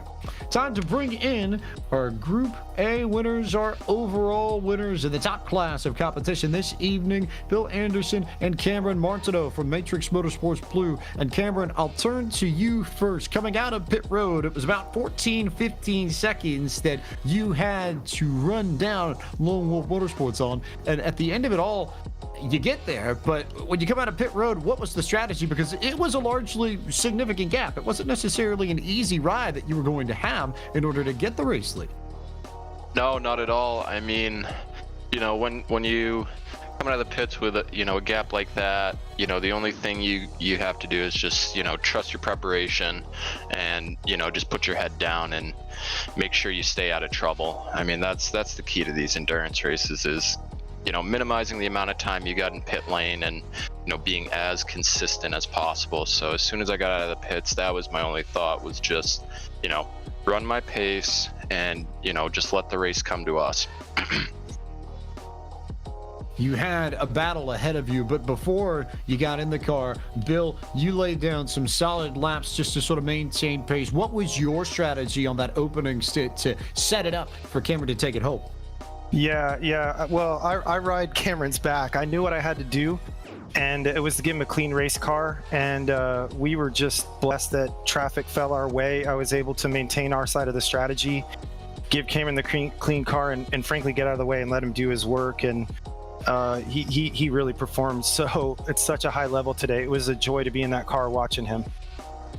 And then Cameron, you hear Leon get into trouble once and then twice in the same spot on the circuit on 2 separate laps. What was radio communication like, and what were your nerves like as you found out first that Von Heindel had blown Le Mans once, and then second, when he blew it twice to give you the race lead? The first time, it was still the same. It wasn't really, thinking too much about it, trying to just keep my head down at that point. And then the second time, it was, honestly, my first thought was, it's such a shame that those guys, screwed it up. And, they were running such good pace that, I was definitely, had my sights on him and was looking, and preparing myself for a battle. And then, once I saw that, and, it was just bring it home. I mean, anything can happen in these races, especially with, traffic and everything. It was just, don't really think too much about the result and, what place we were in until we got across that finish line. Bill, the theme of this inaugural season of PCA Sim Racing Team Racing, I think, is to give all of you preparation for the big endurance events and the official events in iRacing that you all are going to compete in throughout the course of the year. We carry on that theme with the Le Mans event in May, which is not too long before the 24 Hours of Le Mans in iRacing show. How big is it for you all to not only have a series like this where you're competing against the same drivers in each race, so you're competing against fellow PCA members, but you also get some very valuable track time in advance of big endurance races in iRacing that you all are going to go compete in anyway? Yeah, this is true, Ed. I got to shout out to my team, Matrix Motorsport. We had 4 cars today, and all of us train and prep together. Cameron is our leader. He really sets a pace and the bar for us, and he competes outside the PCA in some of these bigger events. And so he really gives us insight to that, that deep talent pool. And he's brought that into the PCA for us and helped us just pick up all of our game. And really the same goes for the rest of the guys on this podium tonight. Michael and Leon, I'm sorry they had a bad night, but they're just the class of this league. Chris and Matt Kikas were behind us. Again, just the class of the league, and really up and down this roster. The guys are so good, so professional, inside and outside of the PCA. Man, it's an honor to be on the podium with guys like this. Well, Cameron, Bill, congratulations from all of us at Podium Esports on your class victory and overall victory. You're the Group A winners, the overall winners tonight at Sebring International Raceway. Thanks for the time. We look forward to seeing you at the end of May in Le Mans. Yeah, hey, thank you guys. Yeah, thank you so much. You guys do a great job. Thank you. Bill Anderson and Cameron Martineau, your winners tonight at Sebring in the second event of the season for PCA Sim Racing Team Racing. We go from Group A to Group B, where your winners were Redwood Racing's Jason Lisner, and also running that car earlier on in the evening, Dave Schwartz. They are hanging out with Joe P. No, I believe we've got our winners in Q Cup Racing, who took that one with Eon Simon and Josh Vieira. And first, let's start before the race even began, guys. Qualified 19th, but your pace during the race didn't seem to match that. Was that a mistake in qualifying, or was that as quick as you guys could go? Yeah, it sure was. I had some last-minute VR issues and had to exit the session, and then by the time I got back in, qualifying had already started, so it wouldn't let me get into the car. So I was like, last minute, hey Ian, you're qualifying. So it was a little bit of unpreparedness there, and equipment failure. Combination of nerves and just not quite being ready yet. I couldn't put a good lap together. Well, in the end, I made a comment that it seemed like a very composed drive despite having to start from back there. Did it feel calm from inside with all that rushing by so many of the other cars? Not at all. Yeah, no, it was fun. Ian did a lot of great spotting for me for my stint there as I was trying to climb through the field, and we were able to do it pretty with no incidents or anything. So great job spotting from him. Well, Yep. I tell you what, it certainly was fun to watch. That's for sure. In the end, it seems that you overcame your disadvantages, and you did well in the endurance racing spirit, which really is. It's not over till you get to the checkered flag. Do you think that'll bode well for round 3? Do you really feel like you got a handle for this style of competition now? Yeah, I mean, I think we were pretty consistent. It was a little hard getting in the car in the pitch black and not really expecting it when the race started. So it took a little minute to settle in, but I think both pretty consistent the entire time, and that's what it's all about here. So. Well, it was a lot of fun to watch. Do you have any sponsors or special shout outs for someone that helped make this victory happen?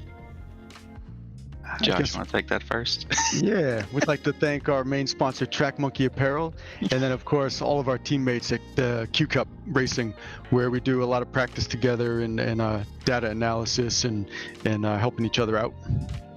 Also, shout out to Porsche Boutique and Porsche Exchange sponsoring the Central Zone. Well, it certainly was a lot of fun to watch you. Hopefully it won't be quite as crazy for you next round, and thanks for coming and talking to us. Thanks, guys. Thank you. Ian Simon and Josh Vieira, who won in Group B. And then in our last group, we've got Klaus Nielsen and Matt Siddall. I believe that Taylor Burris has run into them. Here with our Group C winners, Klaus Nielsen, Matt Siddall. Matt, let's start with you. You had a great run in your opening stint, going up inside, even into the top 5. Tell us how your run was and how conditions were on the track for your half. It was really nice. Those cold conditions when the car gripped. I had an awesome qualifying, and then I didn't want to be too aggressive at the start. And I got on the outside of that turn 1, which is always a bad place to be. So I think I dropped down to 7th and just held in there. And I was following our team car, the blue car, Matrix Motorsports Blue, and just following that guy around, Bill. And everything fell into place. So it was really nice. I knew we weren't fighting. We didn't want to fight Bill. I knew he was going to be competitive in Class A, so we just stuck behind him and then and ran our own race. It was really good. It certainly was. Now, Klaus, let's talk with you. How do you feel about going and getting 2 team wins? Of course, you and Matt winning in Group C, and of course, your teammates winning in Group A. So I would say a double win for the Matrix Motorsports team. Yeah, that's fantastic.